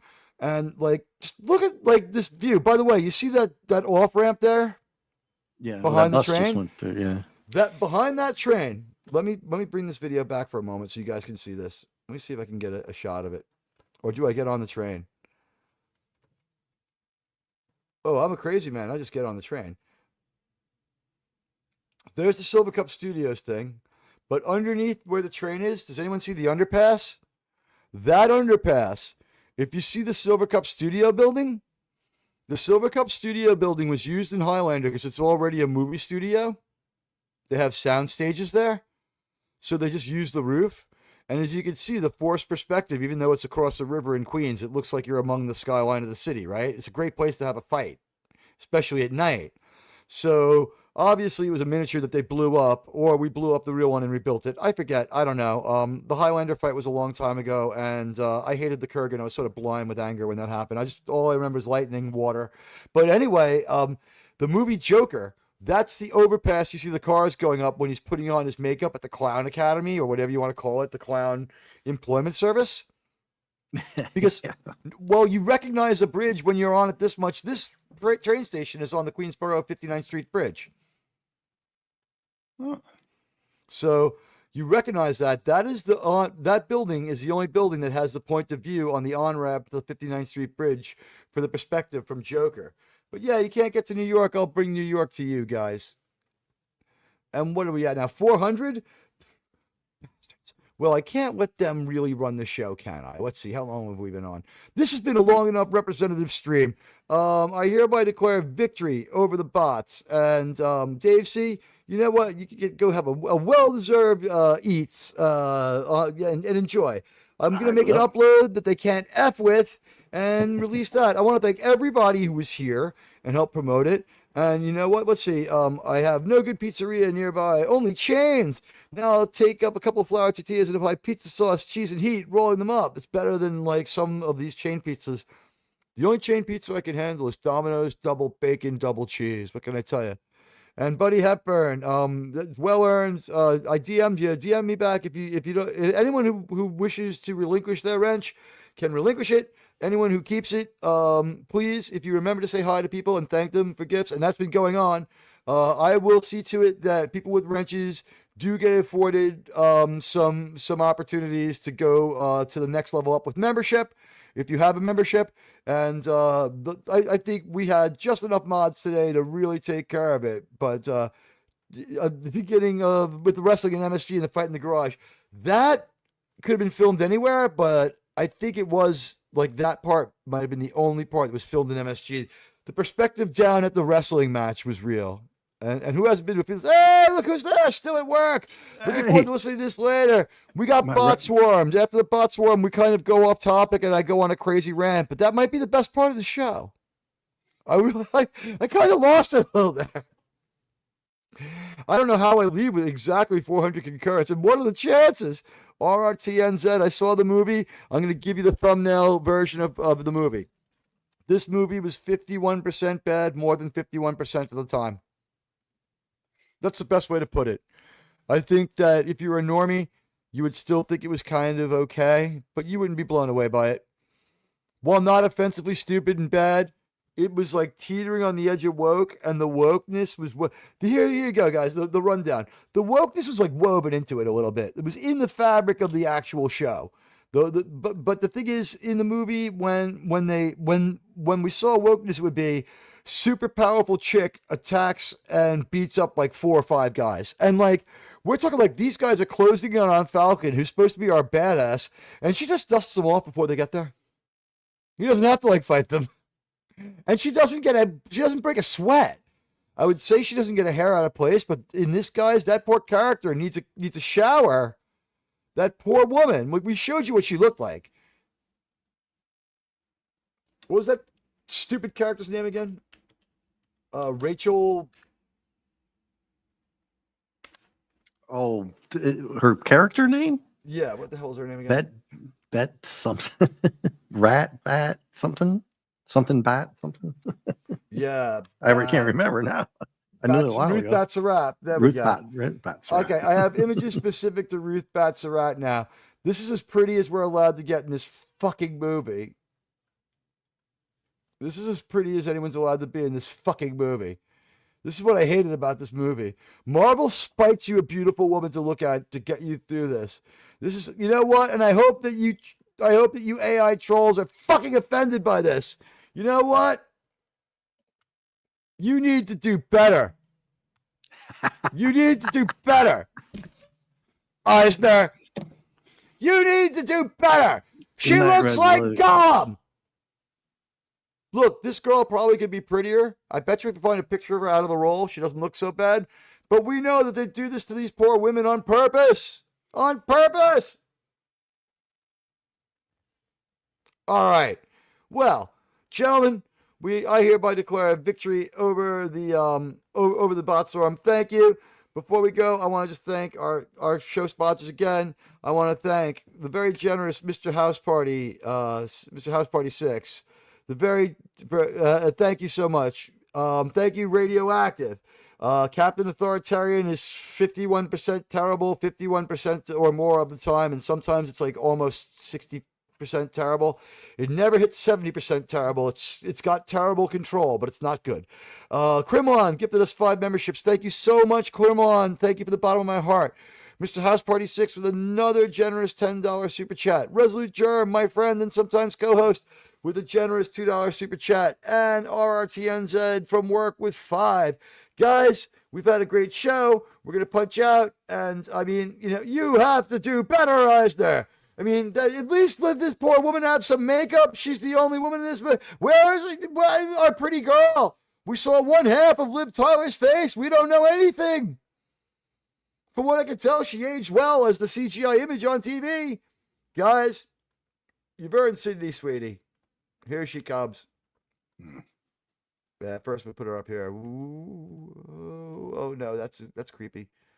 This is what I call pacing. We're pacing around my office, Dave. We're troubleshooting. There we go. Yeah, yeah. You wish your avatar was over here so that you could look at boobs, but I can see them. I can see them. All right, guys. I love you all, and I'm gonna have to record a quick upload of this one because of this stupid attack. I always thought I could just call it a day, but you know what? Give them an inch. Don't take a yard. Here's Sydney, sweetie. I love you all.